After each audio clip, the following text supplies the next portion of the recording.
YI그룹 본가의 크리스탈 샹들리에가 눈을 시리게 할 만큼 반짝였다. 나는 홀 구석에 서서 테이블 위에 살짝 삐뚤어진 식기들을 바로잡았다. 모든 나이프와 포크가 접시와 정확히 센티미터 단위까지 거리를 유지하도록 확인했다. 시아버지의 3주기 추도식, 시어머니 김미령은 모든 디테일에 병적으로 집착했다. 임서방, 이 백합은 어떻게 된 거니? 내가 분명히 흰색으로 하라고 했을 텐데. 김미령의 날카로운 목소리가 등 뒤에서 비수처럼 꽂혔다. 내가 돌아서자 새빨간 매니큐어를 칠한 그녀의 손가락이 홀 중앙의 꽃바구니를 삿대질하고 있었다. 그건 분명 진주처럼 은은한 빛을 내는 순백의 백합이었다. 어머님, 이건 흰 백합이 맞습니다. 제가 직접 화훼시장에 가서 골랐어요. 나는 품위 있는 미소를 유지했지만 손가락은 무의식적으로 냅킨을 꽉 쥐고 있었다. 김미령은 그 약삭빠른 눈을 가늘게 뜨고 나를 위아래로 훑어보았다. 내 안목이 그렇지 뭐. 이건 분명 누런기가 돌잖니. 재수없게. 아버님께서 생전에 가장 싫어하시던 색이야. 그녀는 집사를 향해 소리쳤다. 전부 다 바꿔. 1시간 안에 새로운 꽃바구니를 가져와. 알겠습니다, 사모님. 집사는 고개를 숙이며 내게 미안하다는 눈빛을 보냈다. 나는 아래 십술 안쪽의 여린 살을 깨물었다. 입안에 비릿한 피맛이 느껴질 때까지 5년. 내가 아무리 노력해도 이 여자 눈에는 언제나 부족했다.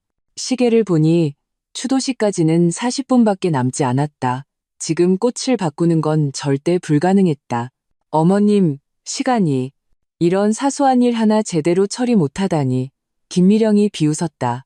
하긴 너처럼 근본 없는 집안 출신이 뭘 알겠니. 그 양반이 고집하지만 않았어도 네가 감히 우리 YI 가문에 발을 들일 수 있었을 것 같아? 가슴이 답답해졌다. 근본 없는 집안? 우리 임가, 린자는 YI 그룹만큼 부유하진 않아도 여의도 금융가에서는 명망 있는 가문이었다. 단지 5년 전 금융위기 이후 아버지가 조용히 활동하기를 선택했을 뿐이다. 어머님, 서연 씨는 이미 충분히 잘했습니다. 남편 이도현이 어느새 2층 계단에 나타나 있었다. 검은 정장을 입은 그는 훤칠하고 멋졌다. 내 남편은 언제나 이렇게 반듯하고 또 언제나 이렇게 멀게만 느껴졌다. 흥, 넌 맨날 저 애 편만 들지. 김미령이 콧방귀를 뀌었다. 곧 추도식 시작되니 다들 준비해. 그녀는 말을 마치고 돌아섰다. 하이힐이 대리석 바닥 위에서 또렷한 소리를 냈다. 이도현이 내 곁으로 다가와 식탁을 훑어보았다. 꽃 일은 마음에 두지 마. 네, 나는 나지막이 대답했다. 그의 몸에서 풍기는 은은한 코롱향이 느껴졌다. 우리가 이번 주에 나눈 첫 대화였다. 그는 그저께 홍콩 출장에서 돌아와 어젯밤은 회사에서 잤다. 오늘 그가 무언가 말하려다 결국 넥타이만 고첨했다. 아름답네? 나는 잠시 멍했다. 검은색 원피스는 오늘을 위해 특별히 고른 것이었다. 장중하면서도 우아함을 잃지 않도록. 하지만 이도현은 좀처럼 내 옷차림에 관심을 두지 않았다. 내가 뭐라 대답하기도 전에 그의 휴대폰이 울렸다. 전화 좀 받고 올게. 그는 액정을 확인하더니 미간을 살짝 찌푸리고는 정원으로 빠르게 걸어나갔다. 나는 그 자리에 서서 통유리창 밖으로 사라지는 그의 뒷모습을 바라보았다. 5년간의 결혼 생활. 우리는 마치 같은 진열장 안에 놓인 두 개의 정교한 도자기 같았다. 겉보기엔 한 쌍이지만 실제로는 아무런 교감도 없는. 추도식은 정시에 시작되었다. YI그룹 본가 홀에는 가족들과 재계의 주요 인사들로 가득 찼다. 나는 이도현의 옆자리에 앉아 품위 있는 미소를 유지하며 한내빈이 낭독하는 추도사를 들었다. 오늘 바쁘신 와중에도 가친의 기일에 참석해주신 모든 분께 감사드립니다. 김미령이 마이크 앞에 섰다. 정교한 화장을 한 얼굴에 슬픈 기색을 띄었다.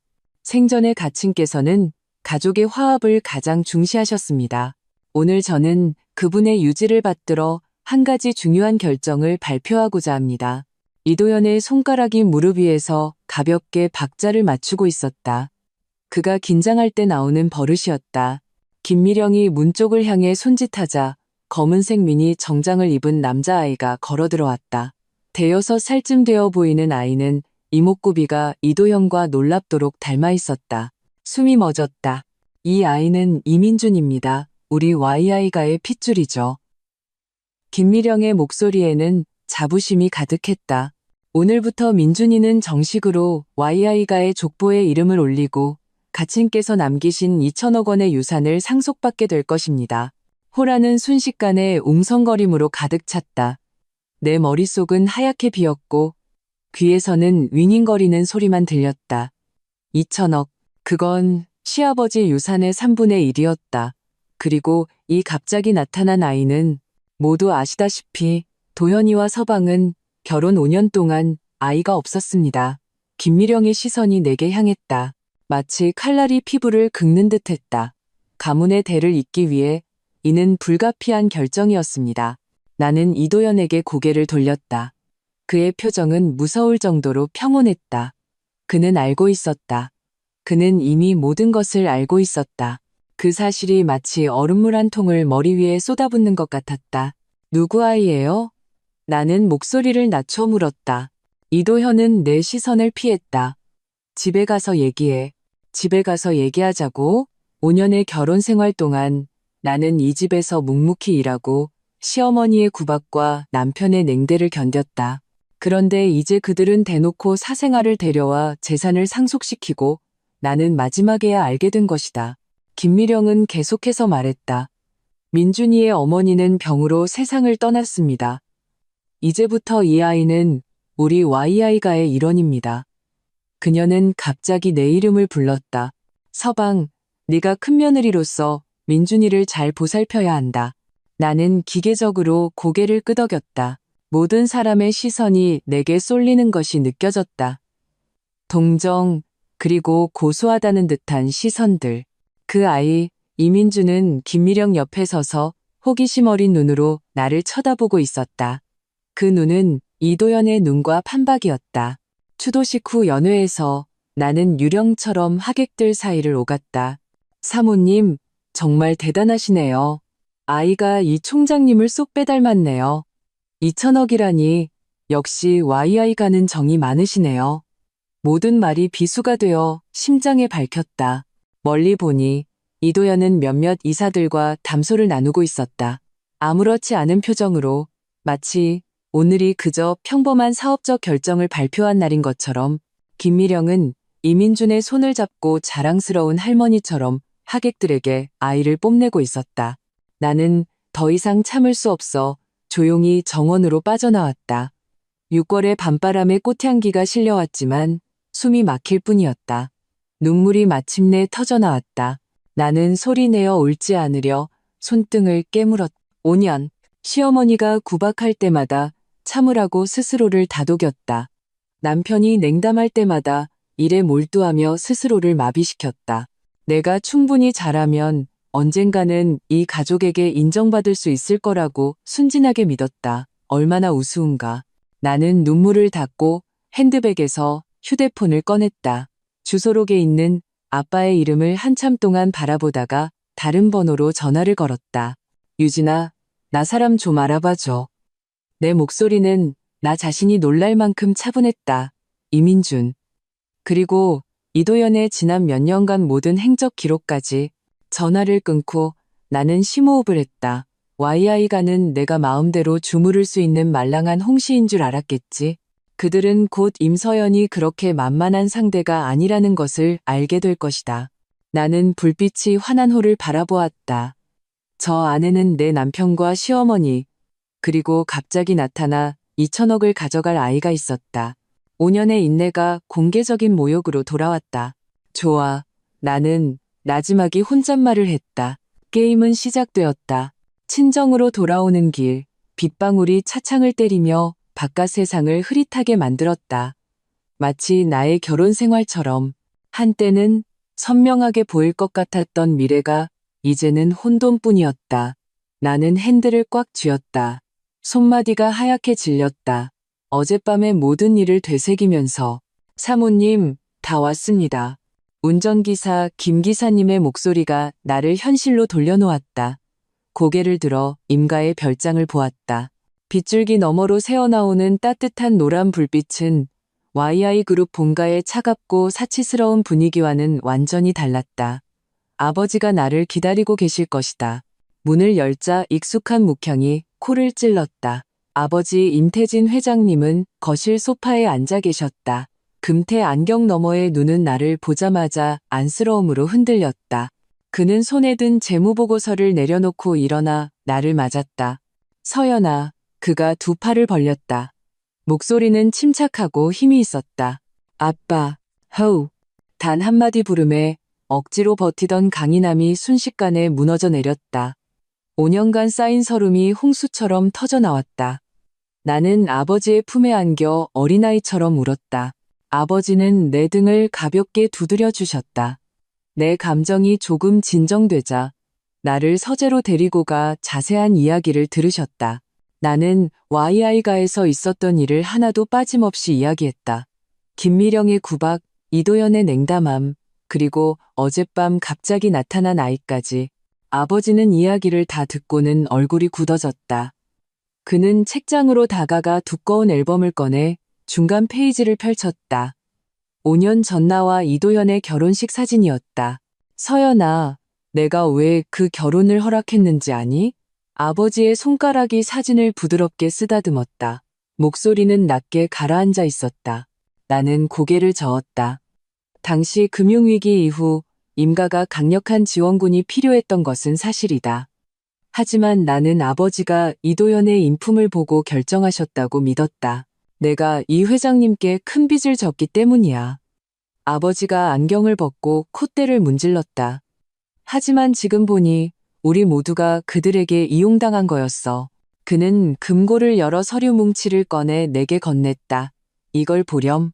서류에는 YI그룹의 최근 5년간 재무 분석 보고서가 담겨 있었다. 나는 빠르게 훑어보았다. 금융 전문가로서의 본능이 즉시 문제를 발견하게 했다. 이 해외 프로젝트들은 전부 위장이에요. 자금 세탁을 하고 있어요.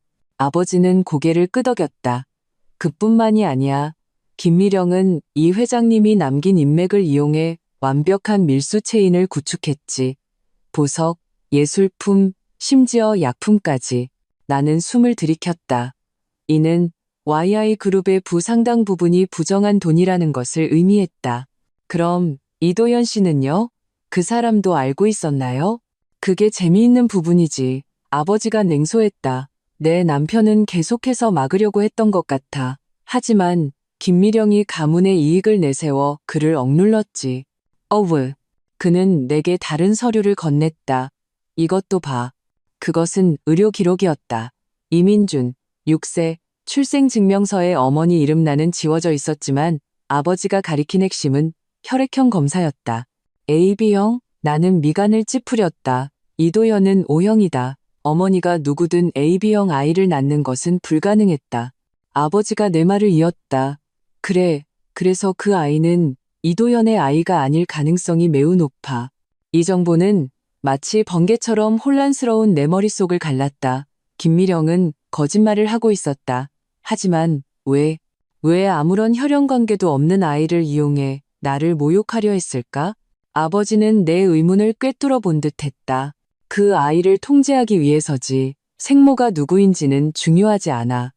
중요한 건 김미령이 YI그룹을 계속 장악하기 위한 꼭두각시가 필요했다는 거야. 나는 어젯밤 연회에서 김미령이 그 아이의 손을 잡고 의기양양하게 웃던 모습이 떠올랐다. 그녀는 나를 모욕했을 뿐만 아니라 가문 전체를 속인 것이다. 아빠, 저 이혼할래요. 나는 고개를 들었다. 목소리는 단호했다.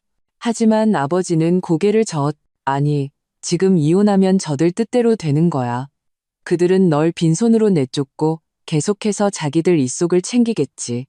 그는 창가로 다가가 등을 돌린 채 말했다. 서연아, 우리 임가의 진짜 실력을 아니? 나는 잠시 멈칫했다. 금융위기 이후 임가는 확실히 조용해졌다. 하지만 아버지가 책상 위에 버튼을 누르자 서재의 벽 한 면이 천천히 열리며 숨겨진 디스플레이 화면이 나타났다. 그가 비밀번호를 입력하자 화면에 수많은 계좌와 숫자들이 떠올랐다. 이것이 임시 금융제국이다. 아버지의 눈이 날카롭게 빛났다. 금융위기 이후 우리는 단지 지하로 들어갔을 뿐이야. 지금 우리가 운용하는 자금은 YI그룹의 3배가 넘어. 나는 그 숫자들을 보며 충격에 빠졌다. 아버지의 지난 몇 년간의 침묵은 힘을 기르기 위함이었던 것이다. 서연아, 복수하고 싶니? 아버지의 질문은 내 마음을 정통으로 꿰뚫었다. 나는 눈을 감았다. 어젯밤의 모욕이 눈앞에 생생하게 떠올랐다. 눈을 떴을 때 나는 거울 속의 나를 보았다. 더 이상 나약하지 않은 눈빛, 그들이 대가를 치르게 할 거예요. 나는 한자 한자 힘주어 말했다. 아버지는 만족스럽게 고개를 끄덕였다. 좋아, 하지만 기억해라. 최고의 복수는 감정적인 분풀이가 아니라 정밀 타격이다. 그는 내게 USB 하나를 건넸다. 여기 YI그룹의 모든 약점이 담긴 자료가 있다. 작은 프로젝트부터 시작해서 그들에게 쓴맛을 보여주렴. 나는 USB를 받았다. 그 안에 담긴 데이터뿐만 아니라 그것이 상징하는 시작 때문에 묵직하게 느껴졌다. 더 이상 참고만 살지 않을 임서연의 시작. 서재를 떠나기 전 아버지가 마지막으로 말했다. 서연아, 네가 어떤 결정을 내리든 임가는 언제나 네 편이라는 걸 잊지 마라. 어릴 적 내 방으로 돌아와 나는 절친인 강유진에게 전화를 걸었다. 경제부 기자로서 그녀의 인맥과 정보력은 내 계획에 필수적이었다. 유진아, 나 사람 좀 알아봐줘. 전화기 저편에서 유진은 내 이야기를 다 듣고는 분노에 차욕을 몇 마디 하더니 이내 전문가 모드로 돌아갔다. 이민준의 생모는 내가 알아볼게. 그리고 이도연의 최근 몇 년간 행적, 서연아, 너 정말로 알고 싶어? 나는 수화기를 꽉 쥐었다. 전부 다, 모든 진실을 알아야겠어. 전화를 끊고 나는 창가에 서서 비갠 후의 달빛을 바라보았다. 5년 전의 낭만적인 첫 만남이 떠올랐다. 자선 파티에서 이도연이 우연히 내 와인잔을 쳤고 그 후 끈질기게 보상하겠다며 저녁 식사를 제안했다. 지금 생각하니 모든 우연은 치밀하게 계획된 것일지도 몰랐다. 휴대폰이 진동했다. 유진에게서 첫 번째 메시지가 왔다. 이도현, 오늘 밤 엠페리얼 호텔 1808호 스위트룸에 투숙 중. 나는 냉소했다. 시아버지 기일 다음 날에 애인을 만나러 가다니 나는 검은 옷으로 갈아입고 차 키를 들었다. 나의 다정한 남편의 진짜 모습을 마주할 시간이었다. 엠페리얼 호텔 프런트 직원은 나를 알아보고는 어색한 표정으로 인사했다. 사모님, 이렇게 늦은 시간에 남편이 서류를 잊고 가서요. 나는 미소를 지으며 거짓말을 하고는 곧장 엘리베이터로 향했다. 1808호 스위트룸 문 앞에서 나는 심호흡을 하고 손을 들어 노크했다. 반응이 없었다. 다시 노크해도 조용했다. 문 손잡이를 돌려보니 잠겨있지 않았다. 문을 열자 스위트룸 안은 불이 어두웠고 거실에는 아무도 없었다. 침실 방향에서 물소리와 여자의 웃음소리가 들려왔다. 나는 소리 없이 침실로 다가갔다. 문은 살짝 열려 있었다. 문틈으로 나는 이도연이 등을 보인 채 침대 가장자리에 앉아 있는 것을 보았다. 한 여자가 욕실에서 걸어 나왔다. 몸에는 목욕 타월만 두르고 있었다. 숨이 멎었다. 하지만 다음 순간 그 여자가 몸을 돌렸다. 나는 그녀를 알아보았다. 주성그룹의 재무이사이자 김미령의 먼 조카인 양설아였다. 고모님이 그러시는데 다음 주 이사회 후에 그 아이가 정식 후계자가 될 거래요. 양설아의 목소리가 들려왔다. 그 여자는 너무했어. 이도연의 목소리는 낮고 분노에 차 있었다. 서연 씨 말이야. 내 와이프가 안쓰러워? 양설아가 비웃었다. 우리 계약 잊지 마. 넌 고모님 연극에 협조하고 난 널 대신해서 해외 라인을 감시해주고. 나는 입을 막고 몇 걸음 물러섰다. 이게 무슨 상황이지? 연극? 계약? 갑자기 내 휴대폰이 울렸다. 당황한 나는 뒤돌아 뛰기 시작했다. 뒤에서 거기 누구야? 하는 이도연의 외침이 들렸다. 엘리베이터 문이 닫히는 순간 나는 스위트룸에서 뛰쳐나오는 이도연을 보았다. 사방이 마주친 그 순간 그의 얼굴에 떠오른 충격적인 표정이 내게 말해주었다. 게임은 이제 막 시작되었다고. 차로 돌아와 나는 온몸을 떨었다. 오늘 밤의 발견은 내 모든 인식을 뒤엎었다. 이도영과 양서라는 모종의 협력 관계에 있는 것 같았고 그가 나를 언급할 때의 말투는 오히려 보호하려는 듯했다. 휴대폰이 다시 진동했다. 유진에게서 새로운 메시지가 왔다. 이민준 생모 정보 찾음. 이름은 최정은.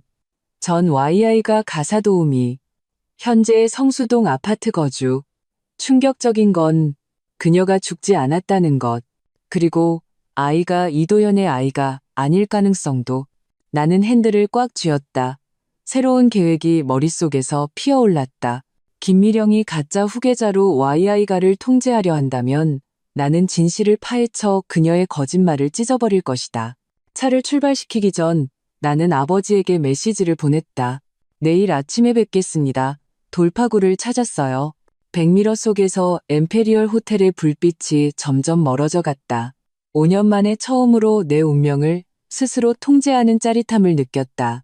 YI가 너희는 임서연의 복수를 맞이할 준비가 되었는가? 이른 아침 햇살이 레이스 커튼을 통해 임가의 서재로 쏟아져 들어왔다. 나는 아버지 앞에 서서 어젯밤의 발견과 녹음 파일을 하나씩 보고했다. 아버지의 손가락이 자단목 책상을 규칙적으로 두드렸다. 눈빛은 계산적으로 빛나고 있었다. 그 양설아라는 아이는 김미령이 내 남편 곁에 심어놓은 감시자겠지. 아버지가 분석했다. 하지만 들어보니 내 남편은 완전히 통제당하고 있는 것 같진 않구나. 나는 커피를 한 모금 마셨다. 쓴맛이 혀끝에 퍼졌다. 확실하지 않아요. 어쩌면 이것도 저를 속이기 위한 또 다른 연극일지도 모르죠. 아버지는 고개를 저었다. 이 영상을 보렴. 화면에는 YI그룹의 작년 내부 회의 영상이 나타났다. 이도현이 한 해외 투자 프로젝트에 반박하고 있었고 김미령이 강압적으로 그의 말을 끊었다. 이 프로젝트는 나중에 어떻게 됐어요? 내가 물었다. 시행 3개월 만에 거의 200억 원의 손실을 냈지.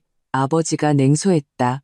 재미있는 건 그 손실 부분이 정확히 김미령이 통제하는 역의 회사로 넘어갔다는 거야. 나는 미간을 찌푸리며 생각에 잠겼다. YI그룹을 빼돌리고 있는 거군요. 하지만 왜요? 자기 가문 기업인데. YI그룹은 이미 예전에 그 그룹이 아니니까. 아버지는 데이터 한 묶음을 띄웠다. 5년 동안 김미령은 일련의 조작을 통해 핵심 자산을 점차 자기 개인 명의로 이전했어. 지금의 YI그룹은 껍데기에 불과해. 이 발견은 나를 충격에 빠뜨렸다. 만약 그렇다면 소위 2천억 원의 유산이라는 것도 사기극일 가능성이 높았다. 김미령은 존재하지도 않는 돈으로 YI그룹에 대한 절대적인 통제권을 얻으려 하고 있었다. 더 많은 증거가 필요해요. 나는 커피잔을 내려놓고 결심했다. YI가로 돌아가겠어요. 아버지의 미간이 좁혀졌다. 너무 위험해. 그들이 제가 분노해서 떠날 거라고 생각하기 때문에 저의 갑작스러운 복귀가 더 가치가 있을 거예요. 나는 설명했다. 그리고 이도현 씨는 어젯밤 저를 봤어요. 제가 돌아가지 않으면 오히려 더 큰 의심을 살 거예요. 아버지는 잠시 생각에 잠겼다가 마침내 고개를 끄덕였다. 좋아. 하지만 반드시 대비해야 한다. 그는 내게 정교한 브로치 하나를 건넸다. 안에 도청기와 비상경보 장치가 들어있다. 24시간 감시 인력이 대기할 거야. YI가의 별장으로 돌아온 것은 오후였다. 열쇠로 문을 열자 집안은 이상할 정도로 조용했다. 아무도 없다고 생각했을 때 부엌에서 그릇 부딪히는 소리가 들렸다. 사모님, 가사도우미 방 여사가 나를 보고는 놀라서 손에 든 접시를 떨어뜨릴 뻔했다. 돌아오셨어요? 나는 미소 지었다. 여긴 제 집이잖아요. 안 그래요? 나는 주위를 둘러보았다. 남편은요? 서재에 계십니다. 박 여사의 눈빛이 흔들렸다. 사모님, 그 아이도 같이 있어요. 나는 미소를 유지했다. 민준이요? 마침 잘 됐네요. 저도 만나보고 싶었어요. 계단을 오를 때 나는 박 여사의 놀란 시선을 느낄 수 있었다. 5년 동안 나는 이 집에서 순종적인 며느리였다.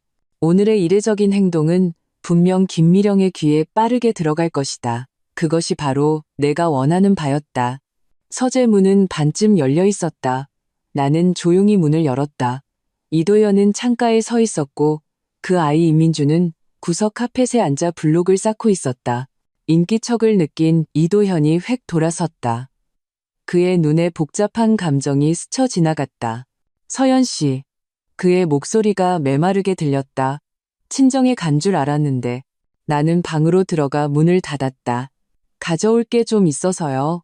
내 시선은 아이에게 향했다. 이 아이가 민준이구나. 아이가 고개를 들어 나를 보았다. 경계심과 호기심이 섞인 눈빛이었다.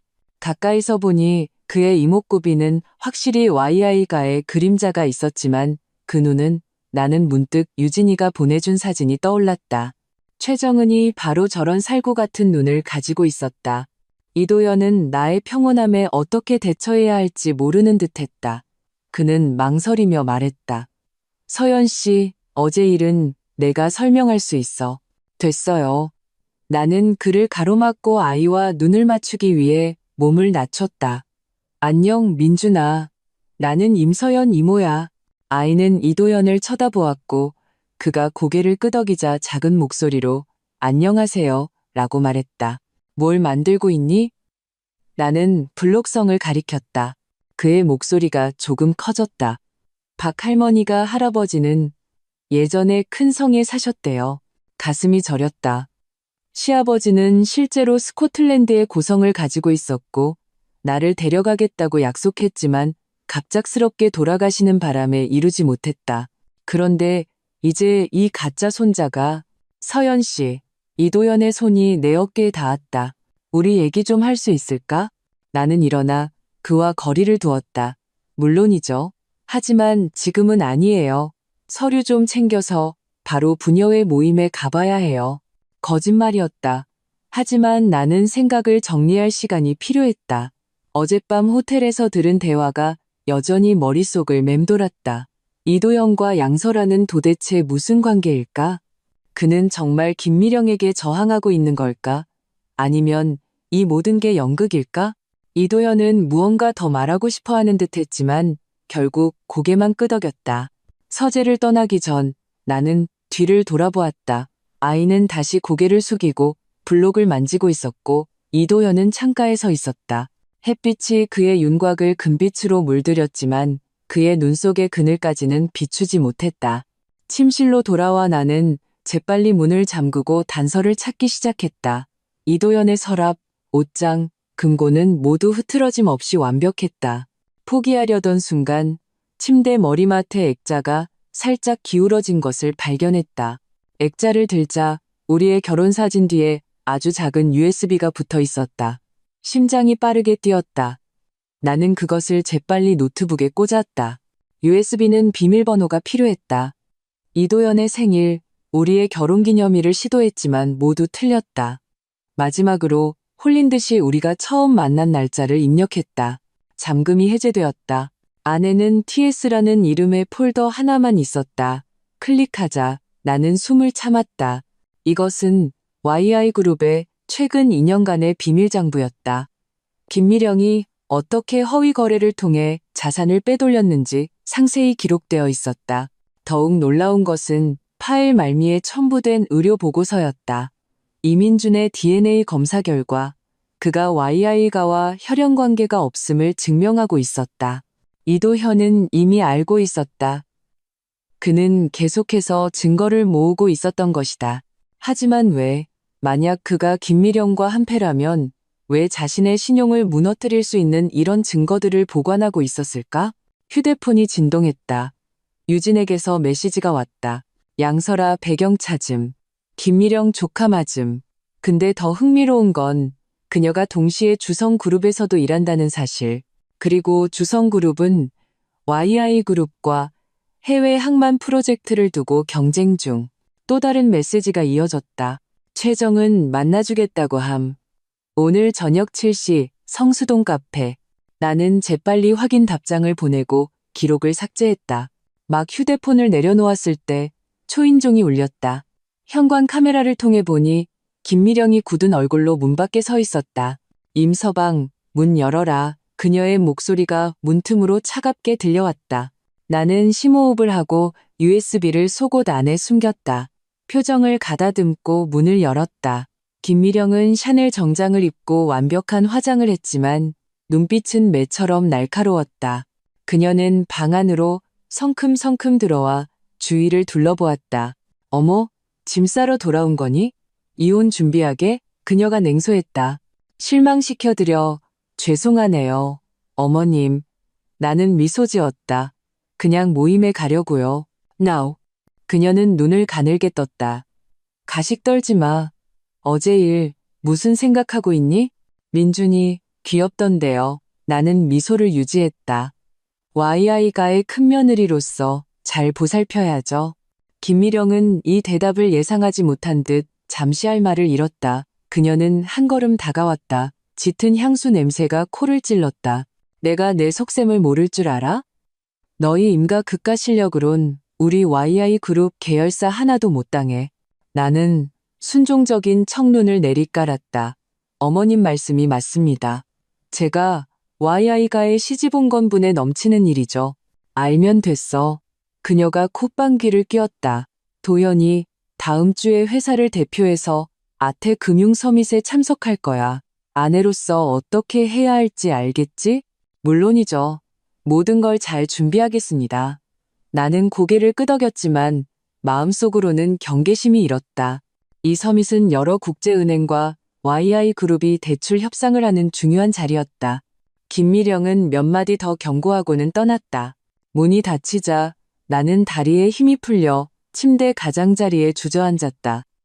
방금의 대치는 내 추측을 확신시켜 주었다. 그녀는 YI 그룹을 장악하기 위해 조급해하고 있으며 가짜 후계자를 내세워서라도 다른 주주들을 안정시키려 하고 있었다. 그리고 그 서밋은 그녀 계획의 핵심 단계일 것이다. 저녁 나는 친구를 만난다는 핑계로 차를 몰아 성수동으로 향했다. 카페 구석 야구모자와 마스크를 쓴 여자가 이미 기다리고 있었다. 내가 다가가자 그녀는 경계하며 고개를 들었다. 사진 속의 최정은이었다. 사진보다 훨씬 초췌해 보였다. 최정은 씨, 나는 자리에 앉으며 나지막이 말했다. 그녀는 고개를 끄덕이고 주위를 살핀 후에야 입을 열었다. YI가 사모님께서 왜 저를 만나자고 하셨죠? 민준이의 진짜 상황을 알고 싶어요. 나는 그녀의 눈을 똑바로 쳐다보았다. 그 아이, 이도연 씨 아이가 아니죠? 최정은의 손이 떨리며 커피가 몇 방울 튀었다. 누가 그런 말을. 그건 중요하지 않아요. 나는 목소리를 낮췄다. 중요한 건 김미령 회장님이 왜 친자도 아닌 아이를 후계자로 내세웠냐는 거죠. 최정은의 눈에 순식간에 눈물이 고였다. 그 여자가 제게 돈 한 뭉치를 주면서 사라지라고 했어요. 제 아들이 YI가의 도련님이 되어 최고의 삶을 살게 될 거라고. 그녀는 흐느꼈다. 하지만 나중에 알았어요. 그 여자는 제 아들에게 무언가를 상속시킬 생각이 전혀 없었어요. 단지 이 대표님을 통제하기 위한 수단으로 이용했을 뿐이에요. 이도연 대표님을 통제한다고요? 내가 되물었다. 네. 최정은은 눈물을 닦았다. 이 대표님은 계속 김 회장님의 장부를 조사하고 있었어요. 그 여자에겐 카드가 필요했던 거죠. 제 아들이 바로 그 카드예요. 만약 이 대표님이 말을 듣지 않으면 사생아 스캔들을 터뜨려서 YI 그룹 주가를 폭락시키겠다고 협박했어요. 심장이 빠르게 뛰었다. USB에서 본 정보와 일치했다. 이도연은 김미령의 공범이 아니라 그녀의 적수였다. 아드님을 되찾고 싶으세요? 내가 갑자기 물었다. 그녀는 획 고개를 들었다. 당연하죠. 하지만 전 계약서에 서명했어요. 위반하면 그 여자가 제가 도와드린다면요? 나는 그녀의 떨리는 손을 잡았다. 제게는 자원도 인맥도 있어요. 하지만 당신의 협조가 필요해요. 최정은의 눈에 희망의 불꽃이 타올랐다가 이내 두려움으로 뒤덮였다. 너무 위험해요. 그 여자는 뭐든 할 수 있는 사람이에요. 아드님을 생각하세요. 나는 나지막이 말했다. 장기말로 이용당하고 있어요. 미래가 어떻게 될까요? 김미령이 목적을 달성한 후에 너무 많은 것을 아는 아이를 어떻게 대할까요? 이 말은 최정은의 마음을 움직였다. 그녀는 입술을 깨물더니 마침내 고개를 끄덕였다. 제가 뭘 하면 되죠? 우리는 30분 동안 비밀리에 이야기를 나눴다. 떠나기 전 최정은은 내게 봉투 하나를 건넸다. 이건 제가 보관해온 증거들이에요. 김 회장님이 제게 송금한 기록이랑 그리고 그분이 시아버지에 대해 언급했던 말들이요. 나는 경계하며 물었다. 시아버지요? 뭐라고 하던가요? 최정은은 목소리를 낮췄다. 한 번은 술에 취해서 시아버지가 걸림돌이라고 자기가 제때 처리해서 다행이지 안 그랬으면 YI그룹은 진작에 그녀는 말을 끝맺지 않았지만 의미는 명확했다. 온몸이 차가워졌다. 만약 김미령이 정말 시아버지에게 손을 썼다면 이건 단순한 비즈니스 사기를 넘어 살인이었다. 차로 돌아와 나는 즉시 아버지에게 연락해 발견한 사실들을 간략히 보고했다. 아버지는 한참 동안 침묵하더니 한마디만 했다. 서연아, 일이 우리가 생각했던 것보다 더 심각하구나. 내일 집으로 와서 자세히 얘기하자. 몸 조심해라. 전화를 끊고 시간을 보니 밤 9시 30분. 이도현도 집에 도착했을 시간이었다. 이제 내 남편과 제대로 된 대화를 나눌 때였다. 그러나 별장으로 돌아왔을 때 나는 이도현이 급한 출장으로 이미 홍콩으로 떠났다는 말을 들었다. 집사는 내게 봉투 하나를 건넸다. 대표님께서 사모님께 전해드리라고 하셨습니다. 침실에서 혼자 봉투를 뜯었다. 안에는 쪽지 한 장만 들어있었다. 당신이 무엇을 보고 들었든 보이는 것이 전부가 아니라는 걸 믿어주길 바라. 몸 조심해, 도현. 나는 쪽지를 쥔 채 생각에 잠겼다. 이 남자는 나의 적인가? 아니면 동지인가? 창밖에는 밝은 달이 높이 떠 있었다. 체스판은 이미 놓였고 말들은 움직이기 시작했다. 그리고 김미령은 아직 몰랐다. 그녀, 눈에 보이던 말랑한 홍시가 곧 그녀의 가장 큰 악몽이 될 것이라는 사실을. 아태 금융 서밋 사흘 전 YI가는 성대한 자선 만찬을 열었다. 매년 열리는 행사로 명목상으로는 아동재단을 위한 기금 모금이었지만 실제로는 YI가의 실력을 과시하고 인맥을 다지는 무대였다. 올해는 특히 더 특별했다. 김미령이 후계자를 발표한 후 처음으로 공식 석상의 모습을 드러내는 자리였기 때문이다. 나는 드레스룸에 서서 수많은 오트쿠티르 드레스들을 손가락으로 훑었다. 마침내 짙은 남색의 머메이드 드레스 앞에서 멈췄다. 이 색은 장중하면서도 신비로웠고 내 몸매를 적절히 부각시키면서도 너무 튀지 않았다. 오늘 밤 내게 필요한 것은 관찰이지 관심의 중심이 되는 것이 아니었다. 사모님, 주얼리입니다. 박 여사가 보석함을 들고 들어왔다. 눈빛에는 약간의 아첨이 섞여 있었다. 내가 후계자 사건을 평온하게 받아들인 후 집안 사람들의 태도는 미묘하게 변했다. 마치 이 집 여주인의 위상을 다시 평가하는 듯했다. 나는 심플한 다이아몬드 귀걸이와 사파이어 반지를 골랐다. 모두 결혼할 때 YI가에서 받은 예물이었다. 거울 앞에서 긴 머리를 틀어 올려 목선을 드러내고 몇 가닥 머리카락을 내려 얼굴 윤곽을 부드럽게 만들었다. 거울 속의 여인은 우아하고 차분했다. 누가 그녀가 지금 비즈니스 복수를 계획하고 있다고 상상이나 할까? 휴대폰이 진동했다. 유진에게서 메시지가 왔다. 주성그룹주 여사, 오늘 밤 참석 확인됨. 최근 김미령과 매우 가깝게 지내지만 내부 소식에 따르면 주성그룹은 항만 프로젝트에 대해 이견이 있다고 함. 나는 입꼬리를 살짝 올렸다. 주 여사, 이윤정, 주성그룹 총수의 아내. 겉으로는 김미령과 친밀한 척하지만 속으로는 갈등을 품고 있었다. 그녀에게서 정보를 얻을 수 있다면 아래층으로 내려가니 이도현이 이미 홀에서 기다리고 있었다. 그는 검은 턱시도를 입고 훤칠하게 서 있었다. 나를 보자 그의 눈에 감탄의 빛이 스쳤다. 그날 밤 호텔에서 마주친 후 우리가 단둘이 있는 것은 처음이었다. 아름답네. 그가 나지막이 말하며 벨벳 상자를 건넸다. 열어보니 내 반지와 어울리는 사파이어 목걸이였다. 나는 눈썹을 치켜세우며 그를 보았다. 새로 산 거예요? 원래 가지고 있었어. 그가 내게 목걸이를 채워주었다. 그의 손가락이 무심코 내 목덜미를 스치자 짜릿한 전율이 일었다. 당신에게 어울릴 것 같아서. 나는 고맙다는 말 대신 거울 속에 나란히 선 우리의 모습을 바라보았다. 얼마나 잘 어울리는 한 쌍인가. 얼마나 완벽한 가짜 모습인가. 서연 씨, 그가 갑자기 나지막이 말했다. 오늘 밤 무슨 일이 일어나든 누구의 말도 쉽게 믿지 마. 나는 고개를 돌려 그를 보았다. 당신을 포함해서요? 그는 씁쓸하게 웃으며 대답하지 않았다. 그때 초인종이 울리고 첫 손님들이 도착했다. 만찬은 YI가 정원의 글라스 하우스에서 열렸다.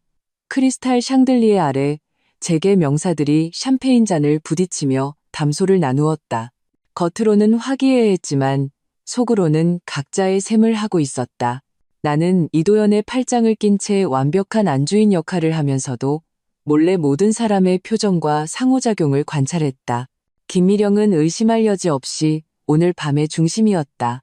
그녀는 붉은 드레스를 입고 이민준의 손을 잡고 하객들에게 이 후계자를 뽐냈다. 아이는 작은 턱시도를 입고 있었지만 표정은 무표정했다. 내가 서재에서 봤던 활기찬 모습과는 딴판이었다. 나는 그의 손목에 희미한 붉은 자국이 있는 것을 발견했다. 힘껏 잡혀 생긴 흔적일까? 임서방, 익숙한 목소리가 등 뒤에서 들려왔다. 오랜만이네. 돌아서자 주성그룹의 주여사 이윤정이 우아하게 서 있었다. 샴페인 잔이 손 안에서 가볍게 흔들리고 있었다. 그녀는 50대 초반이었지만 관리가 잘 되어 있었고 눈가의 잔주름은 오히려 위험을 더해주었다. 주 여사님. 나는 미소 지으며 잔을 들었다. 파리에서 막 돌아오셨다고 들었어요. 몇 마디 인사를 나눈 후 나는 일부러 화제를 아동복지로 돌렸다. 그래서 저는 모든 아이는 자신의 진짜 출신을 알 권리가 있다고 생각해요. 여사님은 어떻게 생각하세요? 이윤정의 눈빛이 살짝 흔들렸다. 민감한 주제네요. 특히 몇몇 대가에서는 말이죠. 그녀는 의미심장하게 멀리 있는 김미령과 이민준을 쳐다보았다. 혈연도 물론 중요하지만 나는 나지막이 말했다. 더 중요한 건 신뢰 아닐까요? 특히 비즈니스 협력에서는요. 이윤정은 날카롭게 나를 한번 쳐다보더니 갑자기 목소리를 낮췄다. 임서방, 듣자 하니 자네 아버님께서 요즘 해외 항만 프로젝트를 조사하고 계시다던데. 심장이 빠르게 뛰었다. 나는 미소를 유지했다. 주 여사님, 정보가 빠르시네요. 하지만 아버님은 은퇴하신 지 오래라 그저 옛 친구들의 프로젝트에 가끔 관심을 가지실 뿐이에요. 그런가? 그녀는 샴페인을 한 모금 마셨다. 그럼 아버님께 전해주게. 어떤 바다에는 상어가 많으니 조심하라고. 이것은 명백한 경고였지만 동시에 중요한 정보를 드러냈다. 주성그룹은 확실히 항만 프로젝트에 대해 우려하고 있었고 김미령의 수법을 알고 있었다. 조언 감사합니다. 나는 잔을 들어 경의를 표했다. 하지만 저희 인간은 마침 상어 사냥에 능숙해서요. 이윤정의 눈에 놀라움이 스쳤다가 이내 웃음을 터뜨렸다. 재미있군. 다음에 차나 한잔하지. 영광입니다. 우리는 암묵적인 눈빛을 교환했다. 바로 그때 연회장이 갑자기 소란스러워졌다. 고개를 돌려보니 이민준이 바닥에 쓰러져 경련을 일으키고 입에 거품을 물고 있었다. 김미령은 당황해서 의사 불러 라고 소리쳤다. 나는 재빨리 앞으로 나아가 다른 사람들이 반응하기도 전에 아이 곁에 무릎을 꿇었다. 의학 학위가 이때 쓸모가 있었다. 나는 신속하게 그의 동공과 맥박을 확인하고 질식을 막기 위해 머리를 옆으로 돌렸다. 간질 발작입니다. 나는 달려온 호텔 의사에게 말했다. 브루펜 시럽 있나요? 김미령의 얼굴이 창백해졌다. 애가 이런 적 한 번도 없었는데. 의사가 아이를 맡은 후 나는 옆으로 물러나 김미령의 반응을 살폈다. 그녀의 당황스러움은 거짓이 아닌 듯 했지만 눈에는 분노의 빛이 스쳐 지나갔다.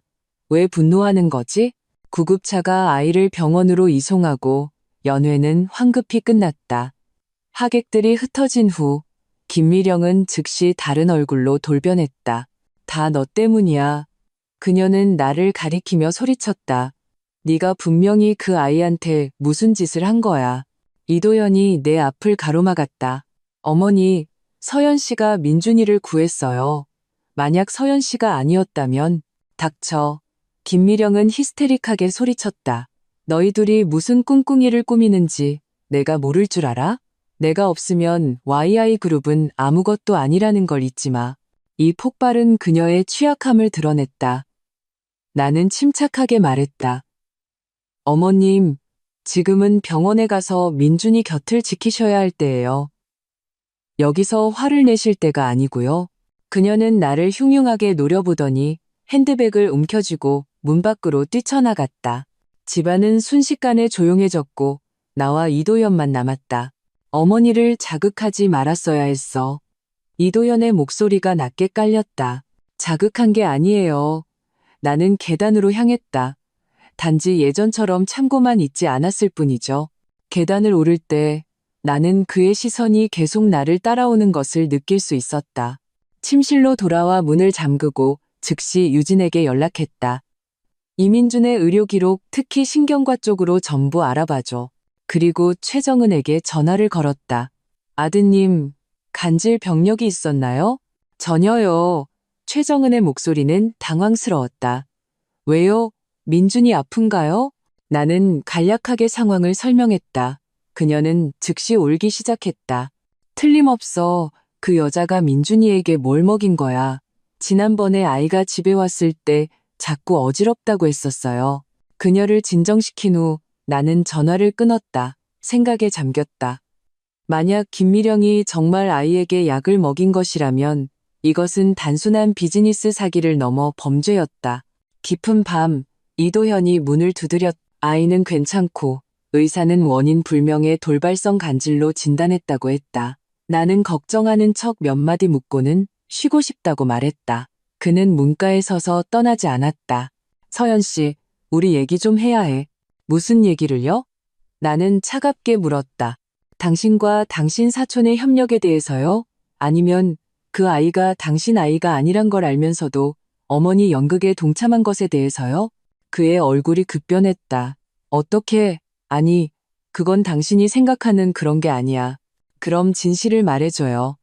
나는 그의 눈을 똑바로 쳐다보았다. 이도현은 심호흡을 했다. 지금은 안 돼, 아직은. 하지만 제발 믿어줘. 내가 하는 모든 건 지키기 위해서야. 누구를요? 나는 그를 다그쳤다. 당신 자신? YI그룹? 아니면 나. 그는 한참 동안 침묵하더니 결국 한마디만 했다. 우리 엄마 조심해. 당신이 상상하는 것보다 훨씬 위험한 분이야. 그리고는 돌아서 떠났다. 나는 문을 닫고 문에 기댔다. 심장이 천둥처럼 울렸다. 이도연의 태도는 내 추측을 더욱 확신시켜 주었다. 그는 확실히 김미령과 대립하고 있었지만 어떤 이유에서인지 공개적으로 반항하지 못하고 있었다. 다음 날 아침 나는 이민준을 보러 병원에 간다는 핑계로 그의 혈액 샘플을 얻으러 갔다. 최정은이 제공한 머리카락 샘플로 이미 친자 감정을 의뢰했지만 혈액은 더 많은 정보를 제공할 수 있었다. 예를 들어 간질을 유발하는 약물 성분이 포함되어 있는지 같은 것. 병원 VIP 병실에는 김미령은 없고 경호원과 간병인만 아이를 지키고 있었다. 아이는 나를 보자 눈에 두려움이 스쳤다. 민준아, 좀 괜찮아? 나는 미소 지으며 앉아 가방에서 초콜릿 상자를 꺼냈다. 너 주려고 가져왔어. 그는 소심하게 받아들고 작은 목소리로 고맙습니다, 이모, 라고 말했다. 간병인이 화장실에 간 틈을 타 나는 미리 준비한 체열침으로 소량의 혈액을 채취해 특수 제작된 팔찌 안에 숨겼다. 아이는 살짝 눈살을 찌푸렸을 뿐 울지 않았다. 민준아, 이모한테 말해줘. 나는 목소리를 낮췄다. 어제 발작하기 전에 뭐 특별한 거 먹거나 마셨어? 그는 생각하더니 말했다. 할머니가 준 약이요. 키 크는 약이라고 했어요. 내 심장이 쿵 내려앉았다. 어떤 약? 빨갛고 아주 썼어요. 그는 삼키는 신용을 했다. 할머니가 다른 사람한테 말하면 다시는 엄마 못 보게 할 거라고 했어요. 역시나 나는 치솟는 분노를 억누르고 그를 진정시키며 엄마를 만나게 해주겠다고 약속했다. 떠나기 전 나는 침대 머리맡에 있는 비타민병을 발견했다. 김미령이 늘 복용하던 그 종류였지만 라벨은 새 것이었다. 차로 돌아와 나는 즉시 혈액 샘플과 비타민 약을 기다리고 있던 유진에게 건넸다. 최대한 빨리 성분 분석해줘. 특히 신경 억제제 성분이 있는지 확인해줘. 유진은 고개를 끄덕였다. 그리고 한 가지 더. 시아버지에 대한 건데 그분이 돌아가시기 전 주치의가 3개월 후에 사직하고 해외로 나갔다고 해. 그런데 지난달에 태국에서 글을 봤다는 사람이 있어. 그 사람 찾아. 나는 핸들을 꽉 쥐었다. 무슨 수를 써서라도. 그 후 이틀 동안 나는 겉으로는 집안일에 바쁜 척하면서 속으로는 치밀하게 준비했다. 아버지 쪽에서는 YI그룹의 해외 프로젝트에 압력을 가하기 시작했고 2개 은행이 서밋 지원을 임시로 철회했다. 김미령은 빈번하게 회의를 열었고 얼굴은 점점 더 굳어갔다. 서밋 전날 밤 이도연이 갑자기 일찍 귀가했다. 그는 내가 서재에서 서류를 뒤지고 있는 것을 발견했다. 뭘 찾는 거야? 그가 문가에 서서 물었다. 목소리는 무서울 정도로 평온했다. 나는 당황하지 않고 오히려 그를 똑바로 쳐다보았다. 진실이요. 당신 어머니가 어떻게 시아버지를 해쳤는지, 어떻게 가짜 후계자로 YI그룹을 통제하려 했는지, 어떻게 회사를 빼돌린 후 당신에게 모든 걸 뒤집어 씌울 계획이었는지에 대한 진실. 그의 얼굴이 하얗게 질렸다. 그는 재빨리 다가와 문을 닫았다. 당신 어디까지 알고 있는 거야? 충분히 많이요. 나는 일어섰다. 이제 당신이 선택할 차례예요. 이도현 씨, 계속 어머니의 꼭두각시로 살 건지 아니면 나서서 이 모든 걸 끝낼 건지. 그의 눈에 고통스러운 갈등이 스쳐 지나가더니 마침내 결연함으로 바뀌었다. 나는 이 날을 계속 기다려왔어. 충분한 증거를 모을 때까지. 그럼 지금이에요. 나는 컴퓨터를 켜고 그 비밀 USB를 꽂았다. 우리 손을 잡죠. 이도연은 화면의 파일들을 보더니 갑자기 웃었다. 당신이 벌써 찾았을 줄이야. 서연 씨, 당신은 내가 생각했던 것보다 훨씬. 말이 끝나기도 전에 그의 휴대폰이 울렸다.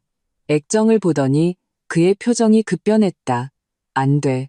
엄마가 최정은 씨가 당신과 연락한 걸 알았어. 사람을 보냈대. 우리는 동시에 문으로 달려갔지만 이미 늦었다. 아래층에서 비명과 다투는 소리가 들려왔다. 홀로 달려가 보니 최정은이 2명의 경호원에게 땅바닥에 눌려 있었고 김미령은 곁에 서서 뒤틀린 얼굴을 하고 있었다. 역시 너였어. 그녀는 나를 보자마자 소리쳤다. 네가 이 모든 걸 배후에서 조종한 년이었어. 이도연이 한 걸음 나섰다. 어머니, 그분 놔주세요. 닥쳐. 김미령은 가방에서 권총을 꺼내 최정은을 겨눴다. 너희 모두가 날 배신했어. 좋아, 다 같이 끝장나는 거야. 상황은 순식간에 얼어붙었다. 나는 그녀의 손이 떨리고 눈빛이 광기에 차 있는 것을 보았다. 붕괴 직전의 전조였다. 시간을 벌어야 했다. 어머님, 나는 천천히 다가갔다. 진정하세요. 민준이를 생각하세요. 아직 어린 아이예요. 어머님이 필요해요. 민준이? 그녀는 미친 듯이 웃었다. 그 잡종놈? 그냥 도구일 뿐이야. 너희 모두처럼. 이 말은 이도연을 격분시켰다. 그래서 인정하시는군요. 그 아이는 제 아이가 아니라고. 당신은 모든 사람을 속여왔던 거예요. 당연히 아니지. 김미령은 아들을 비웃으며 쳐다보았다. 너처럼 나약한 놈이, 마누라 하나 제대로 간수 못하는 놈이 어떻게 밖에서 사생아를 낳겠어. 그녀는 나를 향해 돌아섰다. 하지만 넌 내가 생각했던 것보다 똑똑했어. 아쉽지만 너무 늦었지. 바로 그때 대문이 부서지듯 열리며 경찰들이 들이닥쳤다. 김미령 씨, 당신을 다수의 사업 사기 및 살인 사건의 용의자로 체포합니다. 협조해 주시죠. 김미령의 얼굴이 하얗게 질렸다.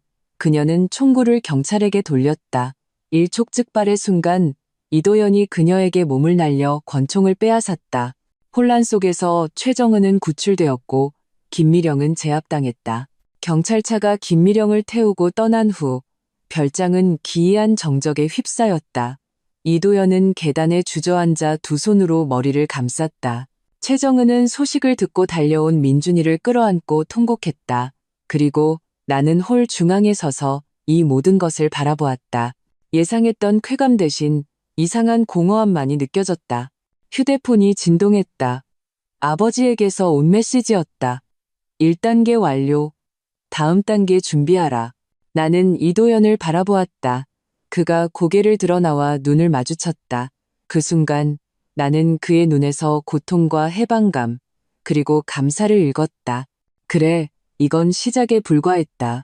김미령이 체포된 것이 끝이 아니었다. YI 그룹의 란탄즈, 시아버지의 억울한 죽음, 그 무고한 아이의 미래, 이 모든 것을 누군가는 수습해야 했다. 그리고 그 사람은 바로 나, 임서연이 될 것이다. 김미령이 체포된 지 사흘째, YI 그룹 본가는 여전히 무거운 분위기였다. 경찰은 대량의 서류를 압수해갔고 YI 그룹의 주가는 폭락했으며 언론은 밤낮으로 정문을 지키고 있었다. 나는 서재 창가에 서서 또 다른 취재 차량이 바디에시아 타는 것을 보며 무의식적으로 창틀을 두드렸다. 사모님. 집사가 문가에서 나지막이 말했다. 회장님의 서재, 경찰이 봉인을 풀어도 된다고 합니다. 나는 고개를 돌려 끄덕였다. 고마워요. 지금 가볼게요. 시아버지 이용명 회장의 서재는 본가 동쪽에 위치해 있었다. 그가 돌아가신 후 김미령에 의해 잠겨 있었고 경찰이 조사를 위해 강제로 열기 전까지는 누구도 들어가지 못했다. 이제 이곳에 마지막 증거가 숨어 있을지도 몰랐다. 육중한 자단목 문을 열자 오래 묵은 책, 향기와 옅은 약 냄새가 섞여 코를 찔렀다. 서재는 3년 전 모습 그대로였다. 거대한 자단목 책상 위에는 서류가 가지런히 놓여 있었고 벽에 고풍스러운 시계는 새벽 2시 18분에 멈춰 있었다. 시아버지가 돌아가신 시각이라고 했다.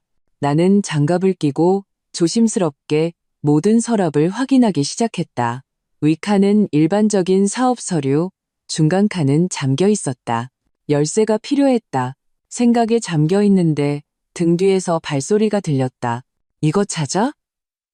이도연이 문가에 서서 노쇠 열쇠를 흔들고 있었다. 내가 손을 뻗자 그는 놓지 않았다. 서연 씨, 어떤 일은 너무 많이 아는 게 좋지 않아? 하지만 진실을 모르는 건 더 나빠요. 나는 힘껏 열쇠를 빼앗았다. 3년이에요. 당신 아버지의 진짜 사인을 알고 싶지 않아요?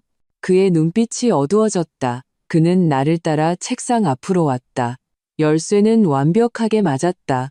중간 서랍이 열리자 몇 권의 수첩과 검은색 작은 상자가 나타났다. 수첩은 시아버지의 일기였다. 나는 마지막 몇 페이지를 빠르게 넘겼다. 미령이 점점 통제불능이 되어간다. 그녀는 주성그룹 사람들과 접촉했다. 그 더러운 거래들을 나는 반드시 막아야 한다. 의사는 내 상태가 안정적이라고 했는데 왜 갑자기 악화된 거지? 미령이가 새 약으로 바꾸자고 고집했다. 마지막 일기는 그가 돌아가시기 전날짜였다. 만약 내게 불행한 일이 생긴다면 내 약과 미령의 해외 계좌를 조사해봐라. 도연이는 제 어미를 너무 믿는다. 서연이, 그 아이, 어쩌면 그 아이만이. 글씨는 여기서부터 흐릿하고 불분명해졌다. 마치 필자가 갑자기 힘을 잃은 듯했다. 나는 고개를 들어 이도연과 눈을 마주쳤고 그의 눈에 스치는 고통을 보았다. 이거 본 적 없어요? 내가 물었다. 그는 고개를 저었다. 엄마가 항상 서재를 잠가뒀어요. 아버지가 계시던 그대로 두는 게 존경이라고 하면서 그는 자조적으로 웃었다. 얼마나 역설적인지. 나는 그 검은 상자를 열었다. 안에는 작은 약병과 접힌 종이 쪽지가 있었다. 쪽지에는 1년의 숫자, 명백한 은행 계좌번호와 이름 하나가 적혀 있었다. 덕터 장 크랜트, 3pm, 장충동, 장 박사. 나는 유진이의 정보를 떠올렸다. 당신 아버지 주치의였다가 갑자기 사직한 그 사람이군요.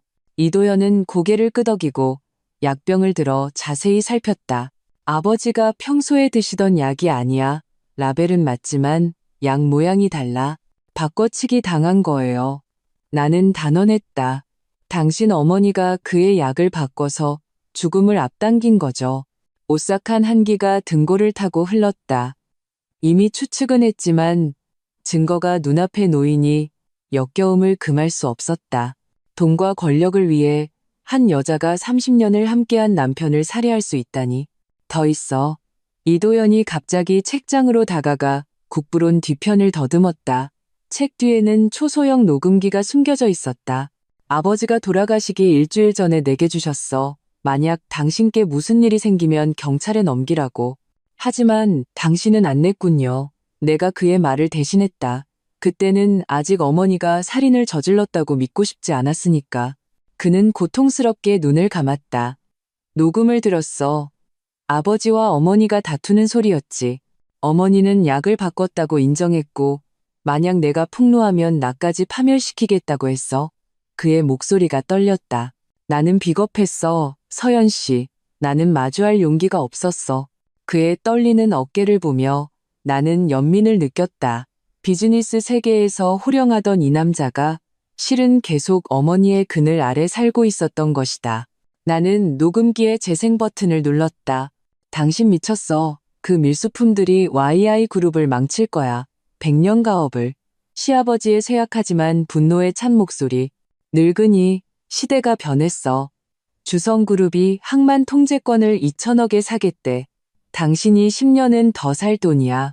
김미령의 목소리는 날카롭고 귀에 거슬렸다. 내일 당장 이사회를 소집해서 당신을 고발하겠어. 해볼 테면 해봐. 당신 세약 아직 사흘치는 남았을 텐데. 녹음이 끝나자 방 안은 죽음 같은 정적이 흘렀다. 이도연은 의자에 주저앉아 얼굴이 창백해졌다. 증거는 명백했다. 김미령은 단순한 비즈니스 범죄자가 아니라 살인자였다. 경찰에 이게 필요해요. 나는 녹음기를 증거물 봉투에 넣었다. 그리고 당신 아버지가 언급한 해외 계좌도요. 말이 끝나기도 전에 문 밖에서 희미한 소리가 들렸다. 이도연이 쏜살같이 달려가 문을 확 열었다. 양설아가 비틀거리며 안으로 넘어졌다. 그녀의 휴대폰은 녹음 화면이 켜져 있었다. 고모님 말이 맞았어. 그녀는 재빨리 뒤로 물러서며 증오에 찬 얼굴로 말했다. 너희들 역시 뒤에서 꿍꿍이를 꾸미고 있었어. 이도연이 그녀의 손목을 잡았다. 우리를 계속 감시하고 있었어? 감시만 한 게 아니지. 양설아는 냉소하며 갑자기 소리쳤다. 사람 살려. 이도연이 날 죽여서 입막음하려고 해요. 아래층에서 즉시 발소리가 들려왔다. 나는 재빨리 증거물들을 속옷 안에 숨겼다. 다음 순간 2명의 경호원이 뛰어들어왔다. 저 여자 끌어내. 이도연이 침착하게 명령했다. 정신이 불안정한 것 같으니. 경호원들은 양설아를 보며 망설였다. 즉시 이도연의 명령을 따르지 않았다. 회사의 상황이 불안정하자 권력의 저울이 기울고 있는 것이 분명했다. 양설아는 의기양양하게 웃었다. 김 회장님이 들어갔다고 끝난 줄 알아? 그분은 이미 다 계획해 두셨어. 그녀는 목소리를 낮췄다. 항만 프로젝트는 내일 계약될 거야. 주성그룹이 YI 그룹의 모든 해외 자산을 인수하고 너 이도연은 모든 죄를 뒤집어 쓰게 될 거고. 나는 그제야 김미령의 전체 계획을 이해했다. 그녀는 일이 탄로 났을 때를 대비해 금선 탈각, 짐심 투업 할 준비를 해둔 것이었다. 아들을 희생양으로 삼고 자신은 주성그룹을 통해 실권을 계속 장악하려 한 것이다. 경호원들은 결국 양설아를 데리고 나갔지만 위협은 이미 심어졌다. 이도연은 문을 닫고 이마를 문에 기댔다. 내일 계약을 막아야 해요. 나는 휴대폰을 꺼냈다. 당신 아버지가 언급한 장 박사가 열쇠예요. 김미령의 살인을 증명할 수 있다면 그녀가 수혜자가 되는 모든 계약은 효력을 의심받게 될 거예요. No. 유진과 통화하며 간략하게 상황을 설명했다. 장 박사 찾았어?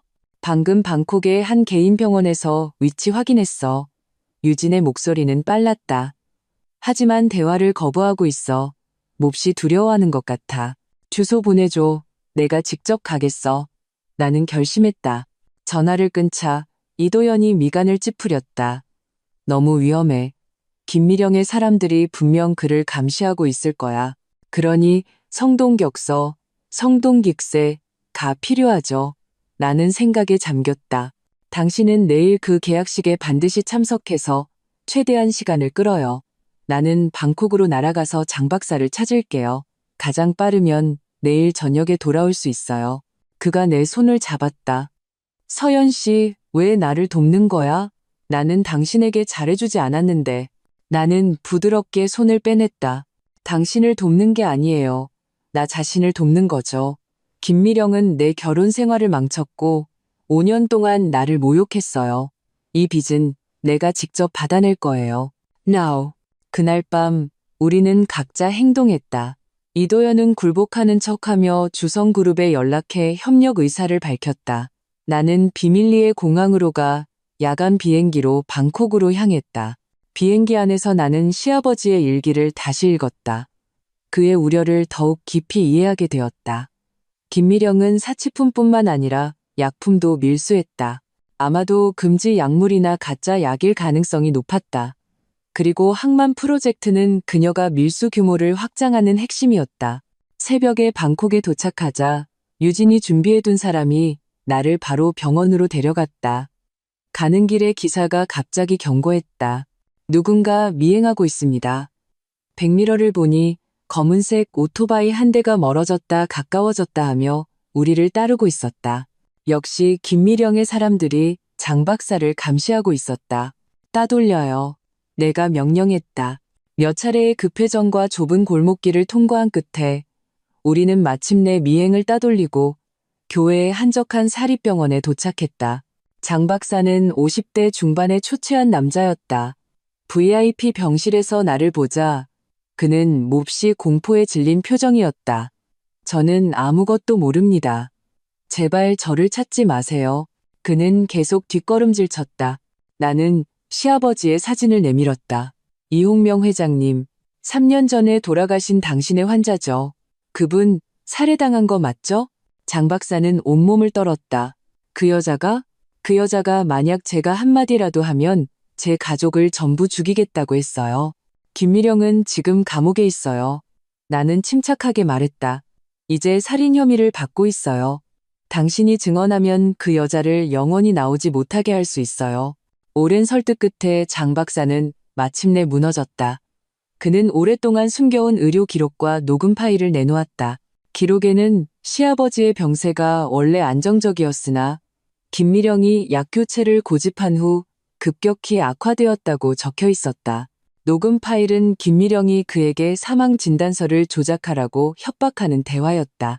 결정적인 증거를 손에 넣자 나는 즉시 아버지에게 연락해 법무팀을 준비시키라고 했다. 전화를 끊자마자 유진에게서 긴급 전화가 왔다. 서연아 조심해. 주성그룹 사람들이 네가 거기 있는 걸 알았어. 지금 그쪽으로 가고 있대. 역시 창밖에서 급브레이크 소리가 들렸다. 나는 재빨리 증거를 클라우드에 업로드하고 원본은 속옷에 숨겼다. 그리고 의자를 들어 창문을 향해 던졌다. 유리 깨지는 소리가 병원 보안 요원들을 불렀고 내게 탈출할 기회를 주었다. 비상 통로를 통해 뒷문으로 뛰쳐나가 대기하고 있던 택시에 뛰어올랐다. 공항으로 빨리요. 나는 기사에게 외쳤다. 백미러로 보니 몇몇 검은 옷을 입은 남자들이 병원에서 뛰쳐나와 사방을 두리번거리고 있었다. 심장이 천둥처럼 뛰었다. 나는 휴대폰을 꽉 쥐고 제 시간에 돌아가 계약을 막을 수 있기를 기도했다. 방콕에서 서울로 오는 비행기 안에서 나는 증거의 사슬을 정리했다. 시아버지의 일기와 녹음, 바꿔치기 된 약, 장 박사의 증언, 김미령의 해외 계좌. 여기에 이도연이 가진 재무 사기 증거까지 더하면 김미령을 여생 동안 감옥에서 보내기에 충분했다. 하지만 더 큰 문제는 YI그룹의 미래였다. 만약 내일 계약이 성사되면 주성그룹이 핵심 자산을 통제하게 되고 수천 명의 직원이 실직하며 YI가의 몇 대에 걸친 심혈이 물거품이 될 것이다. 그리고 이도현은 모든 법적 책임을 뒤집어쓰게 될지도 모른다. 비행기가 착륙했다.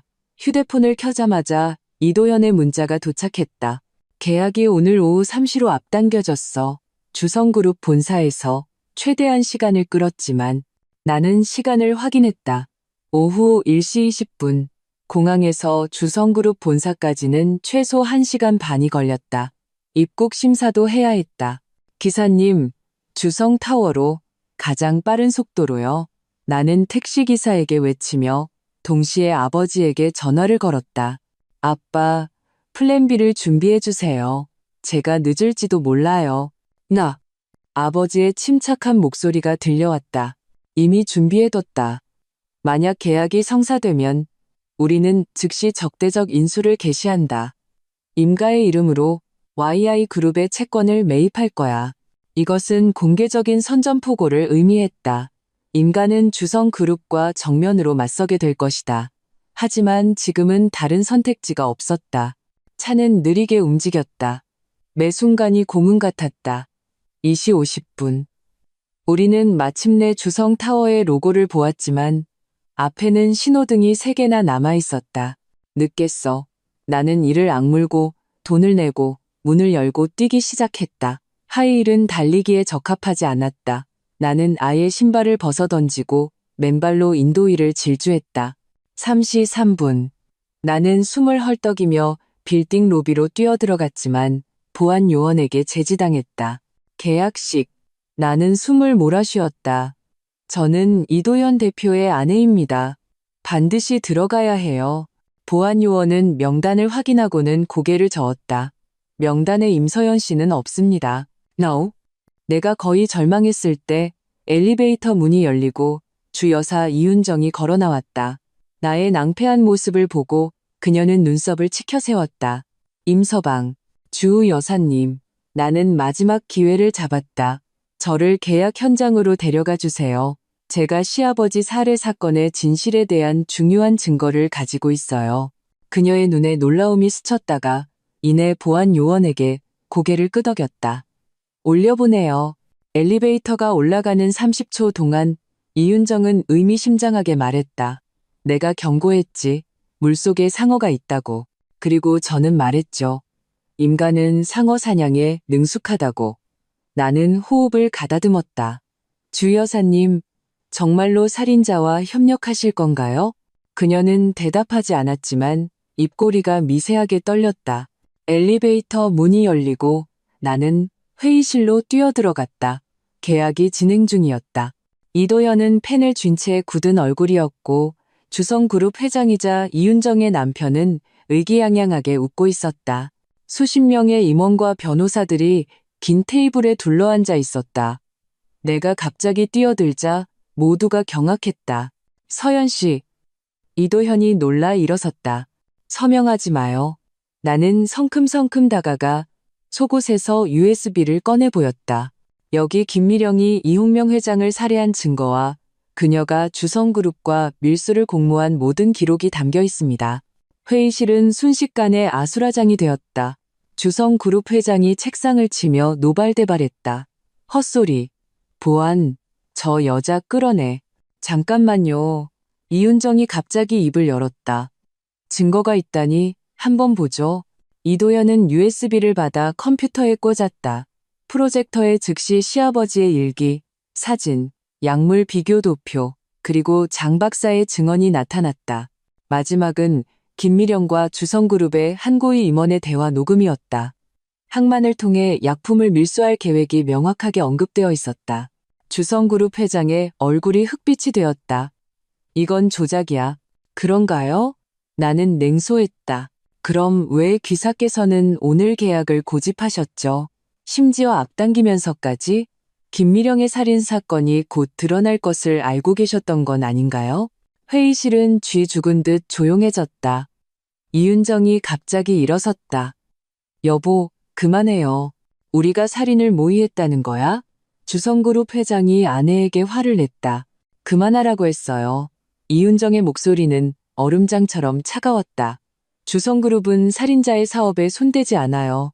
상황은 순식간에 역전되었다. 변호사들은 수군거렸고 주성그룹 임원들은 당황한 기색이 역력했다. 이도현은 단호하게 앞에 놓인 서류를 찢어버렸다.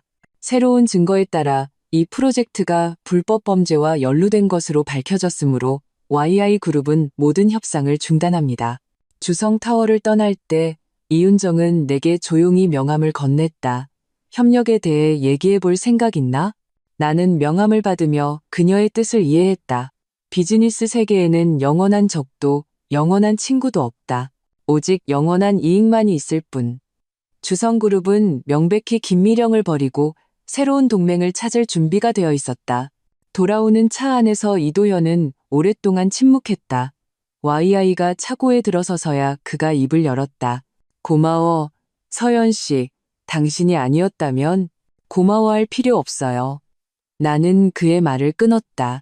아직 끝나지 않았어요. 김미령은 비록 감옥에 갔지만 그녀의 사람들은 아직 남아있고 회사의 썩은 부분들도 정리해야 해요. 그는 고개를 끄덕이고는 갑자기 내 손을 잡았다. 나와 함께 YI그룹을 재건해줘요. 아버지의 명예를 되찾아줘요. 나는 나와 5년간 결혼했지만 남남처럼 지냈던 이 남자를 바라보았다. 처음으로 그의 눈에서 진심과 결의를 보았다. 어쩌면, 아주 어쩌면 우리 사이에도 다른 가능성이 있을지 모른다. 좋아요. 나는 마침내 대답했다. 하지만 당신을 위해서가 아니에요. 김미령에게 속고 상처받은 사람들을 위해서예요. 그 아이를 포함해서. 이도현의 표정이 복잡해졌다. 민준이, 제가 알아봤어요. 그 아이 어머니는 최정은 씨가 맞지만 아버지는 시아버지께서 말년에 고용했던 운전기사였어요. 나는 충격에 빠져 그를 쳐다보았다. 그래서 그는 제 이복동생이에요. 이도현이 씁쓸하게 웃었다. 김미령이 그 사실을 알고는 최정은 씨를 협박해서 자기 계획에 협조하게 만든 거예요. 그렇지 않으면 이 스캔들을 터뜨려서 시아버지의 명예를 더럽히겠다고. 이 반전은 숨이 막힐 정도였다. 김미령은 가짜 후계자로 아들을 통제했을 뿐만 아니라 이를 이용해 죽은 남편의 불륜에 대한 복수까지 한 것이었다. 이 여자의 마음속 증오는 대체 얼마나 깊었던 걸까? 침실로 돌아와 나는 마침내 모든 위장을 벗고 침대에 쓰러졌다. 휴대폰이 울렸다. 아버지였다. 잘했다, 딸아. 다음 계획은 뭐니? 나는 천장을 바라보며 생각에 잠겼다. 우선 최정은 씨가 아이를 되찾도록 돕고 그 다음 YI그룹을 재건해야죠. 아빠, 조언이 필요해요. 언제든 준비되어 있다. 아버지의 목소리는 자랑스러움으로 가득했다. 아, 그리고 내 엄마가 주말에 집에 와서 밥 먹자고 하더구나. 전화를 끊자 마침내 눈물이 흘러내렸다. 지난 한 주는 악몽 같았지만 그 악몽의 끝에서 나는 나 자신을 되찾았다. 더 이상 YI가의 순종적인 며느리가 아니라 임가의 딸이자 정의를 지킬 능력과 용기를 가진 임서연으로 창밖의 석양이 이 숨막히는 전투에 잠시 마침표를 찍어주고 있었다. 하지만 나는 알고 있었다.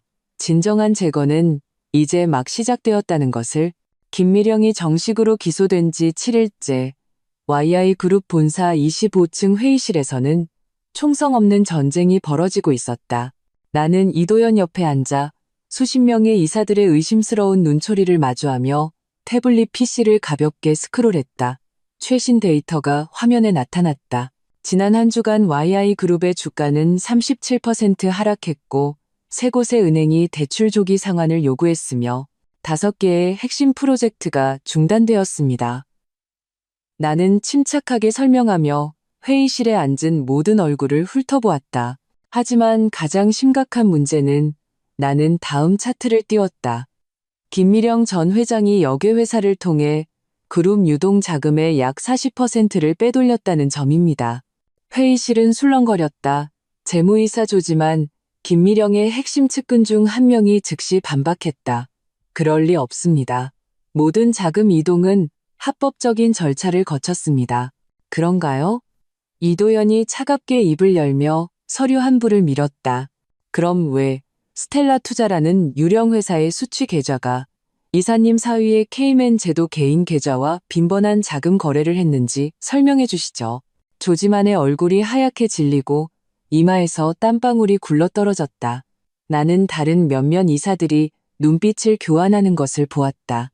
그중 2명은 눈에 띄게 안절부절못했다. 김미령은 감옥에 갔지만 그녀가 심어놓은 관계망은 여전히 YI그룹의 여러 핵심 부서에 포진해 있었다. 여러분, 나는 일어서서 양손으로 회의 테이블을 짚었다. 지금은 책임을 전가할 때가 아닙니다. YI그룹은 창립 이래 가장 심각한 위기에 직면했습니다. 서로를 의심하는 대신 단결해야 합니다. 말은 좋지. 운영 총괄 유건이 책상을 치며 일어섰다. 임가가 헐값에 YI그룹 채권을 사들이고 있다는 걸 누가 몰라? 당신들 부부 짜고 치는 고스톱 아니야? 이 기회에 YI그룹을 삼키려는 속셈이지. 이도연의 눈에 분노가 스쳤지만 나는 가볍게 그의 손을 눌렀다. 유 총괄님, 나는 미소 지으며 반문했다. 만약 임가에 악의가 있었다면 왜 어제 주성그룹의 인수를 막았을까요? YI그룹을 그냥 파산시키는 게 더 편하지 않았을까요? 유건은 할 말을 잃고 자리에 앉았다. 나는 그 틈을 타 아버지가 준비한 구제 방안을 제시했다. 임가가 긴급대출을 제공하는 조건으로 이사회를 개편하고 모든 관련 거래를 철저히 조사하자는 것이었다. 이것은 위기를 틈탄 약탈이 아니라 나는 모두를 둘러보았다. 생명줄입니다. 거절하셔도 좋습니다. 하지만 먼저 이걸 보시죠. 나는 김미령이 신문실에 있는 영상을 틀었다. 화면 속 그녀는 검사에게 오만하게 말했다. 그 이사들 중에 엉덩이 깨끗한 놈이 누가 있어? 조지만은 리베이트를 먹었고 유건은 분식회계를 했지. 나는 모두의 약점을 쥐고 있어. 영상이 멈추자 회의실은 죽은 듯이 조용해졌다. 몇몇 이사들은 얼굴이 흑빛이 되었고 조지만의 찻잔이 바닥에 떨어져 날카로운 소리를 냈다. 선택은 여러분의 몫입니다. 이도현이 일어섰다. 목소리는 낮지만 단호했다. 제 편에 협조하고 과거를 묻든가 아니면 계속 저항하다가 법의 심판을 받든가. 이 시간 후 이사회는 만장일치로 재편 방안을 통과시켰다. 회의실을 나오자 이도현은 긴 한숨을 내쉬며 복도 벽에 기댔다. 성공했어. 그가 눈을 감으며 말했다. 목소리에는 피로가 묻어났다. 첫걸음일 뿐이에요. 나는 그에게 상기시켰다. 조지만과 유건은 비록 타협했지만 둘째, 셋째 집안 사람들은 아직 입장을 밝히지 않았어요. YI가에는 이도현의 직계 외에도 시아버지의 두 동생 후손들이 있었다. 가족 내부에서는 그들을 둘째 집과 셋째 집이라 불렀다. 김미령이 권력을 잡았을 때 그들을 극도로 억압했기에 지금처럼 상황이 불안정할 때 그들은 분명히 움직일 것이다. 이도현은 고개를 끄덕였다. 작은아버지가 내일 만나자고 연락하셨어. 가문의 미래에 대해 이야기하자고. 그는 씁쓸하게 웃었다. 아마 나를 압박해서 권력을 내놓으라고 하시겠지. 그럼 깜짝 선물을 주죠. 나는 신비롭게 웃으며 서류 한 부를 건넸다. 이거 봐요. 서류에는 둘째 집안의 장남인 이민호가 지난 3달 동안 비밀리에 YI그룹의 주식 2%를 사들였다는 내용이 담겨 있었다. 자금 출처는 바로 김미령이 통제하던 역외 회사였다. 말도 안 돼. 이도현은 충격에 빠져 서류를 뒤적였다. 민호는 계속해서 어머니를 공개적으로 반대했는데 눈속임일 뿐이죠. 나는 냉소했다. 김미령은 이미 그를 매수해서 또 다른 숨겨진 말로 삼았던 거예요. 만약 주성그룹 계획이 실패하면 민호가 내부에서 통제권을 장악하게 하려던 거죠. 이도현은 복잡한 눈빛으로 나를 바라보았다. 언제 발견한 거야? 유진이가 자금 흐름을 추적했을 때 아버지께 더 깊이 파달라고 부탁했어요. 나는 아무렇지 않게 말했다. 사실 이를 위해 사흘 동안 10시간도 채자지 못했다.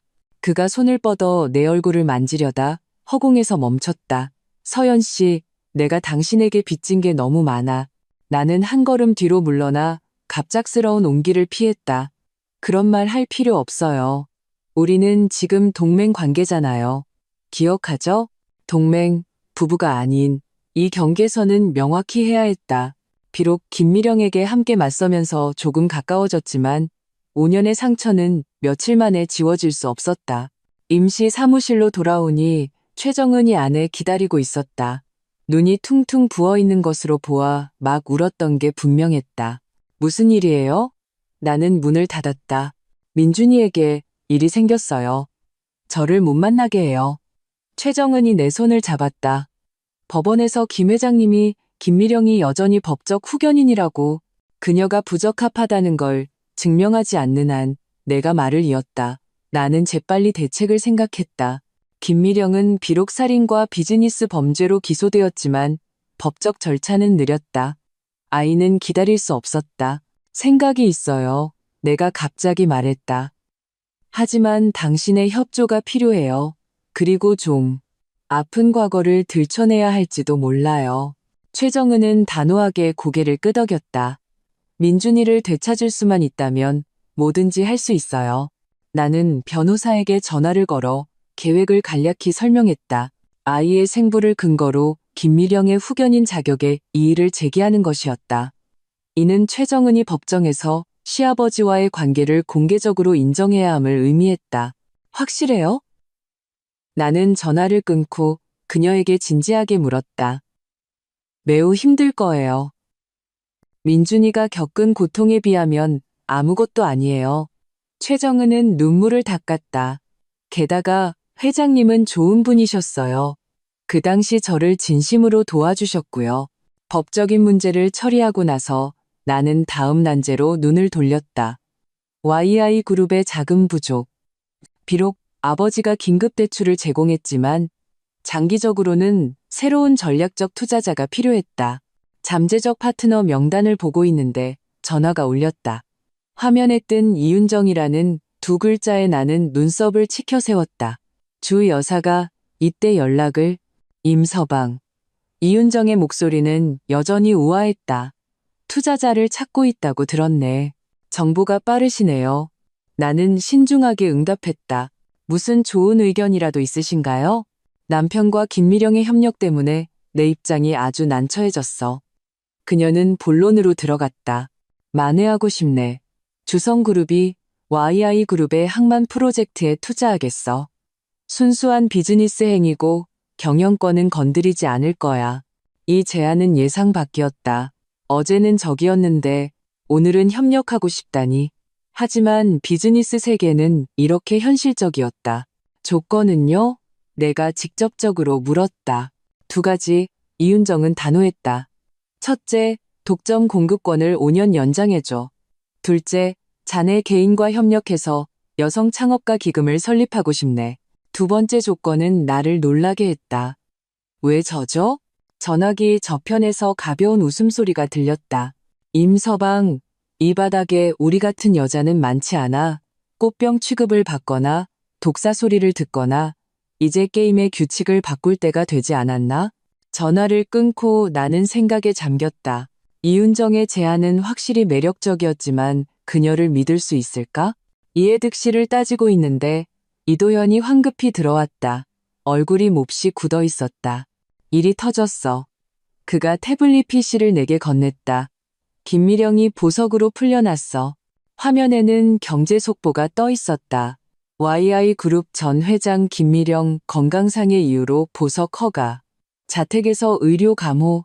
나는 손가락에 힘을 주어 거의 화면을 부술 뻔했다. 어떻게. 살인과 비즈니스 사기 모두 중죄인데. 그녀의 인맥이 우리가 생각했던 것보다 더 깊었어. 이도현이 힘없이 주저앉았다. 그리고 아마 일부 공범을 넘기고 자유를 얻었을 거야. 이는 김미령이 미친 듯이 보복할 것이고 우리는 아직 내부 정리조차 마치지 못했다는 것을 의미했다. 상황은 급박하게 돌아갔다. 즉시 그녀의 모든 계좌를 동결시켜요. 내가 명령했다. 동시에 접근 금지 명령을 신청해서 회사와 민준이에게 접근하지 못하게 해요. 이도현은 고개를 저었다. 늦었어. 작은아버지가 방금 사람들을 데리고 그녀를 모시러 갔어. 민준이는 병원에서 오늘 아침 가족이 데려갔다고 해. 오싹한 한기가 등골을 타고 올라왔다. 김미령은 풀려나자마자 그 아이를 통제했다. 분명히 그를 계속 인질로 삼을 생각이었다. 서연 씨, 이도연의 목소리가 무거웠다. 아마 당신은 임가로 잠시 피하는 게 좋겠어. 우리 엄마는 지금 당신을 죽도록 미워할 거야. 도망가라고요? 나는 냉소했다. 아니요. 이제는 정면으로 맞설 때예요. 나는 재킷과 차키를 집어들었다. 저는 유진이를 만나러 갈게요. 그녀라면 김미령 보석의 내막을 알지도 몰라요. 당신은 경찰 내부 사람과 연락해서 그녀가 누구를 팔아넘기고 자유를 얻었는지 알아봐요. 이도연이 내 손목을 잡았다. 너무 위험해. 당신은 우리 엄마가 무슨 짓을 할 수 있는지 몰라. 아주 잘 알아요. 나는 그의 손을 뿌리쳤다. 그래서 더더욱 피할 수 없어요. No. 잠시 서로를 마주본 후 그는 마침내 고개를 끄덕였다. 계속 연락해. 1시간에 한 번씩. 만약 이상이 생기면 즉시 비상 프로토콜을 가동해. YI그룹 건물을 나서며 나는 경계하며 주위를 살폈다. 김미령의 보석은 너무나 기이했다. 배후에 누가 있는지 반드시 알아내야 했다. 유진은 은밀한 카페에서 만나자고 했다. 내가 도착했을 때 그녀는 이미 기다리고 있었고 앞에는 각종 자료가 펼쳐져 있었다. 찾았어. 그녀는 목소리를 낮췄다. 보석은 위에서 직접 특별 허가를 내준 거야. 김미령이 더 큰 밀수 사건에 대해 증언하기로 동의했기 때문이야. 고위층이 연루된. 그녀는 내게 흐릿한 사진 한 장을 건넸다. 김미령이 흐릿한 인물과 대화하는 모습이었다. 그 인물은 뒷모습 반쪽만 보였지만 손에는 독특한 비취 반지를 끼고 있었다. 정치권의 이국강 부의장의 상징적인 장신구야. 유진은 내 추측을 확인시켜 주었다. 김미령이 그를 팔아넘기고 자유를 얻은 거지. No. 이것은 보석의 갑작스러움을 설명해 주었다. 김미령은 더 가치 있는 목표물을 이용해 경찰의 주의를 돌린 것이다. 하지만 이는 그녀가 이제 더 위험한 상황에 처했음을 의미했다. 이국강은 가만히 있지 않을 것이다. 더 나쁜 소식이 있어. 유진은 태블릿을 넘겨 의료 보고서를 보여주었다. 김미령은 확실히 췌장암 말기야. 길어야 3개월 남았대. 나는 보고서를 보며 충격에 빠졌다. 김미령이 시한부라니 이것은 그녀의 관기를 설명해 주었고 그녀가 수단과 방법을 가리지 않고 보복할 것임을 예고했다. 이야기를 나누는 사이 카페 유리가 갑자기 폭발했다. 나는 본능적으로 유진을 덮쳤고 동시에 팔을 스치는 뜨거운 감각을 느꼈다. 저격수야, 엎드려. 나는 유진을 끌어 카운터 뒤로 숨으며 비상연락처로 전화를 걸었다. 총성이 2번 더 울리고 카운터 가장자리에 밝혔다. 너를 노린 거야. 유진이 떨며 말했다. 김미령이 이렇게 빨리 손을 쓰다니. 너. 나는 팔의 찰과상을 확인하며 고개를 저었다. 아니, 스타일이 달라. 그녀는 천천히 고문하는 걸 더 좋아해. 경찰과 구급차가 곧 도착했다. 조사 결과 저격수는 전문 소음 소총을 사용했고 현장에는 아무런 단서도 남기지 않았다.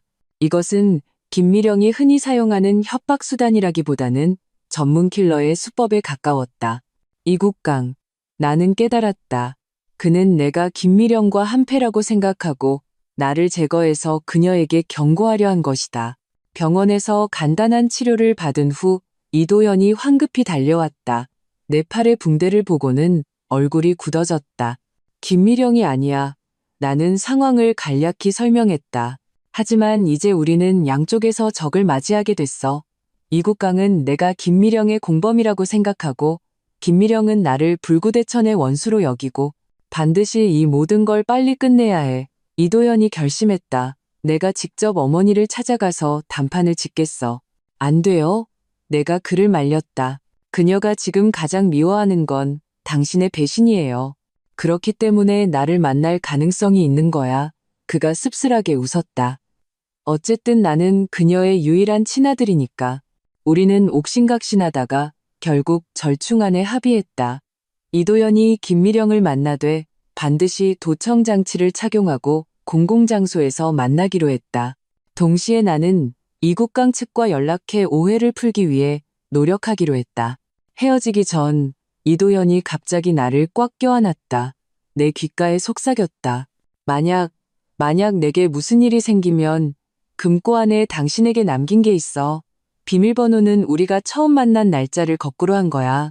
가슴이 철렁했지만 미처 더 묻기도 전에 그는 이미 돌아서 떠났다. 그의 듬직한 뒷모습을 보며 불길한 예감이 나를 덮쳤다. 유진의 도움으로 중간인을 통해 이국강 측과 소통을 시도했다. 답을 기다리는 동안 나는 임가 별장으로 돌아왔다. 아버지는 이미 서재에서 기다리고 계셨다. 상처는 어떠냐?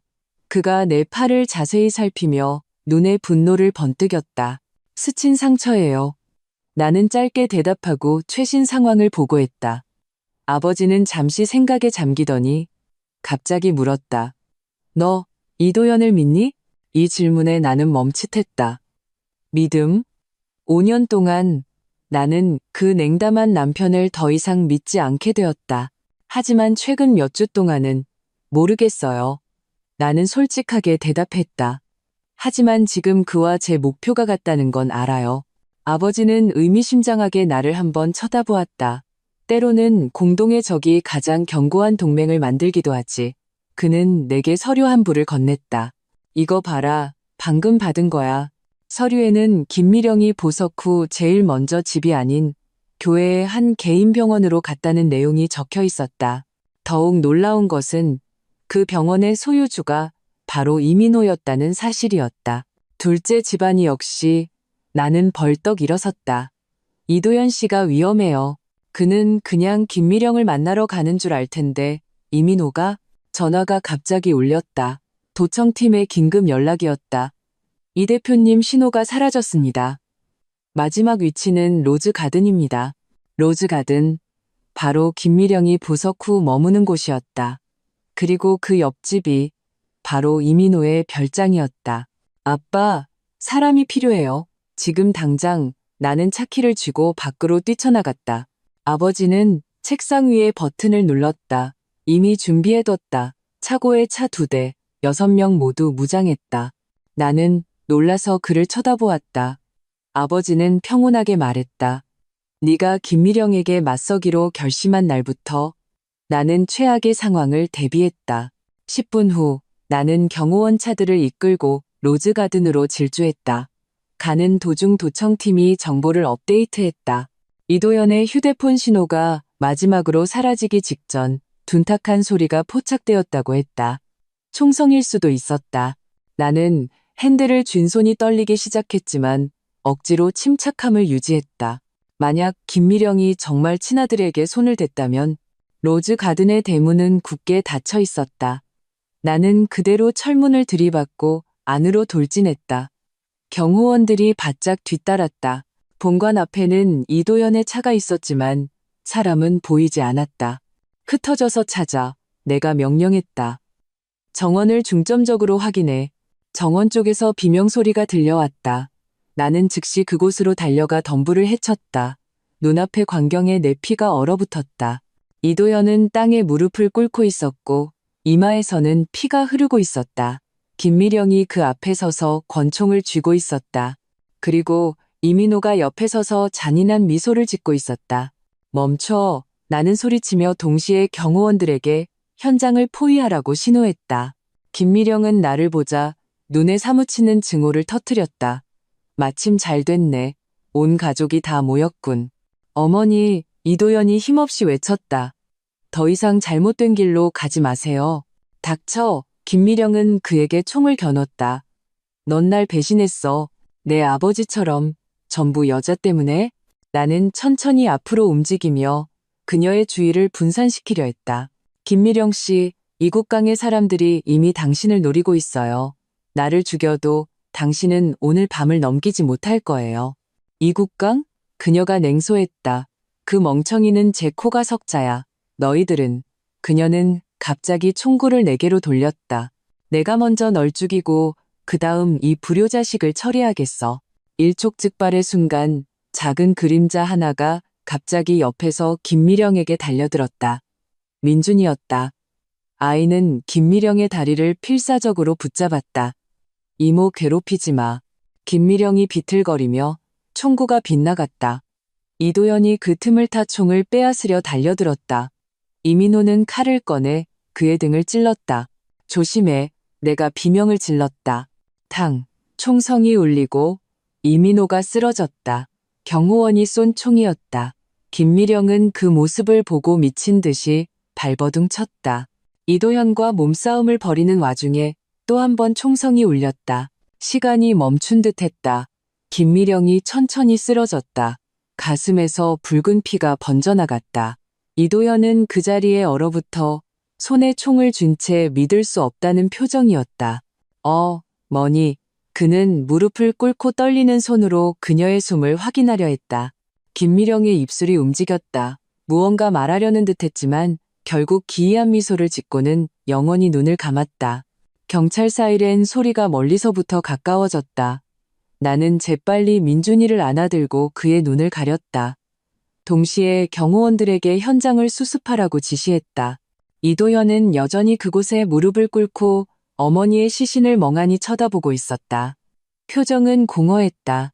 나는 그의 곁으로 다가가 가만히 그의 어깨를 눌렀다. 그가 고개를 들어 나를 보았다. 눈에는 끝없는 고통과 해방감이 담겨 있었다. 끝났어요. 나는 나지막이 말했다. 그는 고개를 저었다. 목소리는 쉬어 있었다. 영원히 끝나지 않아. 그분은 결국 내 어머니였어. No.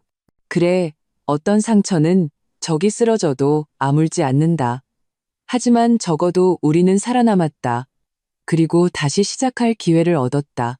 흐느끼는 민준이를 품에 안고 넋이 나간 이도현을 보며 나는 앞으로 갈 길이 멀다는 것을 알았다. YI그룹의 재건, 민준이의 양육, 법적 조사에 대한 대응, 그리고 나와 이도현 사이의 관계를 재정립하는 것. 하지만 지금 이 피비린내 나는 정원에서 나는 깊은 피로감과 형언할 수 없는 슬픔만을 느꼈다. 김미령의 장례식은 비가 추적추적 내리는 아침에 열렸다. YI가의 묘원에는 몇 안 되는 사람들이 새로 세운 묘비 앞에 서 있었다. 분위기는 무겁고 기이했다. 아무도 울지 않았고 말을 하는 사람조차 거의 없었다. 이도현은 맨 앞에 서 있었다. 검은 정장은 그의 얼굴을 더욱 창백하게 만들었다. 빗물이 그의 뺨을 타고 흘러내렸다. 마치 소리 없는 눈물처럼. 나는 조금 뒤에 서서 민준이의 작은 손을 잡고 있었다. 아이는 검은색 미니 정장을 입고 무표정한 얼굴이었다. 아직 무슨 일이 일어났는지 완전히 이해하지 못하는 듯했다. 최정은은 다른 쪽에 서서 걱정스러운 눈으로 아들을 쳐다보고 있었다. 법원은 임시로 그녀에게 양육권을 주었지만 최종 판결은 전면 조사가 끝난 후에야 나올 것이다. 고인의 영혼의 안식이 깃들기를 바랍니다. 목사가 짧은 의식을 마치고 성경을 덮었다. 작별 인사도 추도사도 없었다. 한때 재계를 호령했던 이 여인은 이렇게 초라하게 묻혔다. 남은 것은 산더미 같은 법적 문제와 산산조각 난 가족 관계뿐이었다. 장례식이 끝난 후에도 이도현은 묘비 앞에 서서 움직이지 않았다. 나는 최정은에게 먼저 민준이를 차에 태우라고 하고 우산을 쓴 채 그의 곁으로 다가갔다. 돌아가요. 나는 나지막이 말했다. 처리해야 할 일이 많아요. 그가 고개를 돌려 나를 보았다. 눈은 핏발이 서 있었다. 알아? 어렸을 때 내가 열이 나면 어머니는 밤새 나를 간호했어. 나중에 아버지가 사업으로 바빠지자 나에게 경영을 가르쳐 준 것도 어머니였고 나는 어떻게 대답해야 할지 몰랐다. 김미령은 그에게 가해자이자 어머니였다. 인간성의 복잡함이란 이런 것일까? 순수한 악마나 천사는 거의 없으니까. 경찰 조사 결과가 나왔어요. 나는 화제를 바꿨다. 총기 오발로 인한 사고로 확인됐대요. 이민호도 생명에는 지장이 없지만 살인 미수 혐의를 받게 될 거고요.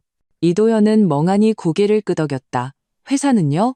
이사회가 만장일치로 당신을 임시회장으로 추대했어요. 둘째, 셋째 집안 사람들은 의외로 조용해요. 대세가 기울었다는 걸 아는 거죠. 그는 마침내 발걸음을 옮겨 차로 향했다. 어머니가 돌아가시자 그들은 구심점을 잃었어. 돌아오는 차 안에서 이도현은 계속 창밖을 바라보았다. 빗물이 유리창을 타고 구불구불 흘러내렸다. 마치 상처 자국처럼 민준이는 내 품에 기대 잠이 들었다. 작은 얼굴에는 아직 눈물 자국이 남아 있었다. 이 무고한 아이는 어른들의 탐욕과 증오에 휘말려 어떤 심리적 상처를 안고 살아가게 될까? 서연 씨, 이도현이 갑자기 입을 열었다. 민준이 이름을 바꿔주고 싶어. 나는 놀라서 그를 쳐다보았다. 왜요? 이민준이라는 이름은 우리 어머니가 지었어. 너무 많은 계산이 담겨 있지. 그는 잠든 아이를 바라보았다. 이 아이는 깨끗한 시작을 할 자격이 있어. 이 제안에 내 마음이 따뜻해졌다. 확실히 민준이는 태어날 때부터 장기말로 이용당했다. 이름을 바꾸는 것이 과거의 그늘에서 벗어나는데 도움이 될지도 모른다. 생각해둔 이름 있어요? 내가 물었다. 이도연은 잠시 생각하더니 말했다. 이시연, 리시헨. 새로운 시작을 상징하지. 그리고 최정은 씨가 동의한다면 내가 정식으로 입양하고 싶어. 이것은 더욱 예상 밖이었다. 법적으로 이도연은 이 아이와 아무런 관계가 없었다. 감정적으로는 민준이는 시아버지의 불륜의 증거였다. 그가 왜 내 의문을 알아챈 듯 이도연이 씁쓸하게 웃었다. 내 동생이잖아, 서연 씨. 부모님이 어떤 잘못을 저질렀든 아이는 죄가 없어. 그는 잠시 말을 멈췄. 그리고 아이가 없다는 것이 당신에게 얼마나 큰 고통이었는지 알아. 이 말은 비수처럼 내 심장을 찔렀다. 5년 동안 아이가 없었던 것은 내 마음의 깊은 상처였다. 시어머니가 냉소적으로 비아냥거릴 때마다 이도연은 동조하지는 않았지만 위로의 말 한마디 건네지 않았다. 이제 와서 이 이야기를 꺼내는 것은 저만의 문제가 아니었어요. 나는 차갑게 말했다. 당신도 검사받았잖아요. 알아. 그의 목소리가 낮게 깔렸다. 하지만 만약 그 문제를 피할 수 있었다면? 나는 획 고개를 돌려 그를 보았다. 무슨 뜻이에요? 그는 심호흡을 했다. 어머니가 당신 음식에 손을 댔을지도 몰라. 차 안의 공기가 순간 얼어붙었다. 나는 그를 뚫어지게 쳐다보며 말했다. 자세히 말해요. Now. 최근에 어머니 물건을 정리하다가 개인 일기장을 발견했어. 이도연의 목소리가 떨렸다. 거기에 누군가에게 장기간 미량의 약물을 복용시켜 불임을 유도했다고 적혀 있었어. 비록 이름은 없었지만 시기가 당신이 YI가에 들어온 때와 일치해 나는 온몸을 떨었다. 분노이자 충격이었다. 김미령이 나를 이 정도로 미워했다니, 나를 모욕하는 것을 넘어 어머니가 될 권리까지 박탈하려 했다니. 그리고 이도연이 약병 하나를 건넸다. 이건 본가에서 당신이 자주 쓰던 찻잔 아래 비밀 공간에서 찾은 거야. 나는 약병을 받았다.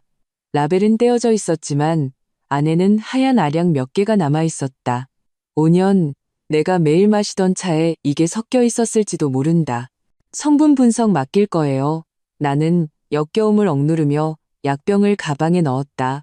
만약 사실이라면 나는 말을 끝맺지 못했지만 이도연은 내 뜻을 이해했다. 이것은 비즈니스 분쟁의 범주를 넘어섰다. 명백한 신체 상해이자 범죄였다. YI가 별장으로 돌아오자 최정은은 잠에서 깬 민준이를 데리고 아이 방으로 갔다. 나와 이도연은 곧장 서재로 향했다. 이제야 이곳은 진정으로 그의 것이 되었다. 한 가지 더.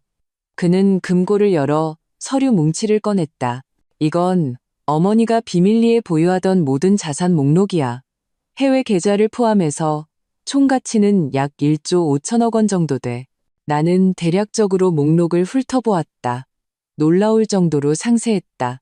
스위스 은행 계좌, 케이맨 제도 펀드, 여러 해외 부동산, 심지어 도난당한 명화 몇 점의 행방까지. 어떻게 처리할 생각이에요? 내가 물었다. 전부 YI 그룹이나 원래 주인에게 돌려줄 거야. 그가 단호하게 말했다. 이 돈에는 너무 많은 사람들의 피와 땀이 묻어 있어. 나는 원하지 않아. 이 결정은 내 앞에 있는 남자를 다시 보게 만들었다. 한때 나는 그가 나약하고 냉담하다고 생각했다. 하지만 이제 그의 원칙적인 면을 보았다.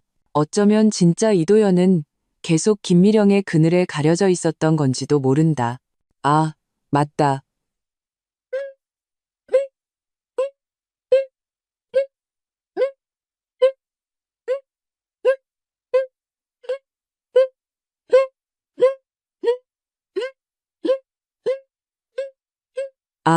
맞다. 그가 갑자기 뭔가 생각난 듯 말했다. 팔 상처는 어때?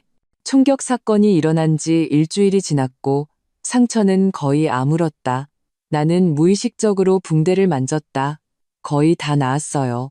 그가 내 앞에 다가와 가만히 내 손을 잡았다. 서연 씨, 내가 이 5년을 어떻게 보상해야 할지 모르겠어. 필요 없어요. 나는 손을 빼냈다. 지금 우리의 협력은 순조로워요. 이대로 유지하는 게 좋아요. 그의 눈에 고통이 스쳤지만 더 이상 아무 말도 하지 않았다. 바로 그때 전화가 울렸다. 성분 분석 연구소의 긴급 전화였다. 임서연 씨. 기술자의 목소리는 이례적으로 진지했다. 의뢰하신 약물에서 고용량의 호르몬 물질이 검출되었습니다. 장기간 복용 시 확실히 불임을 유발할 수 있습니다. 더 심각한 건 뭐죠? 나는 수화기를 꽉 쥐었다. 미량의 중금속도 포함되어 있습니다. 지속적으로 축적될 경우 생명을 위협할 수 있습니다. 전화를 끊자 나는 다리가 풀려 책상을 붙잡고 겨우 서야 했다. 김미령은 내가 불임이 되기를 원했을 뿐만 아니라 내가 서서히 죽어가기를 바랐던 것이다. 어쩐지 지난 몇 년간 이유 없이 피곤하고 어지러웠다.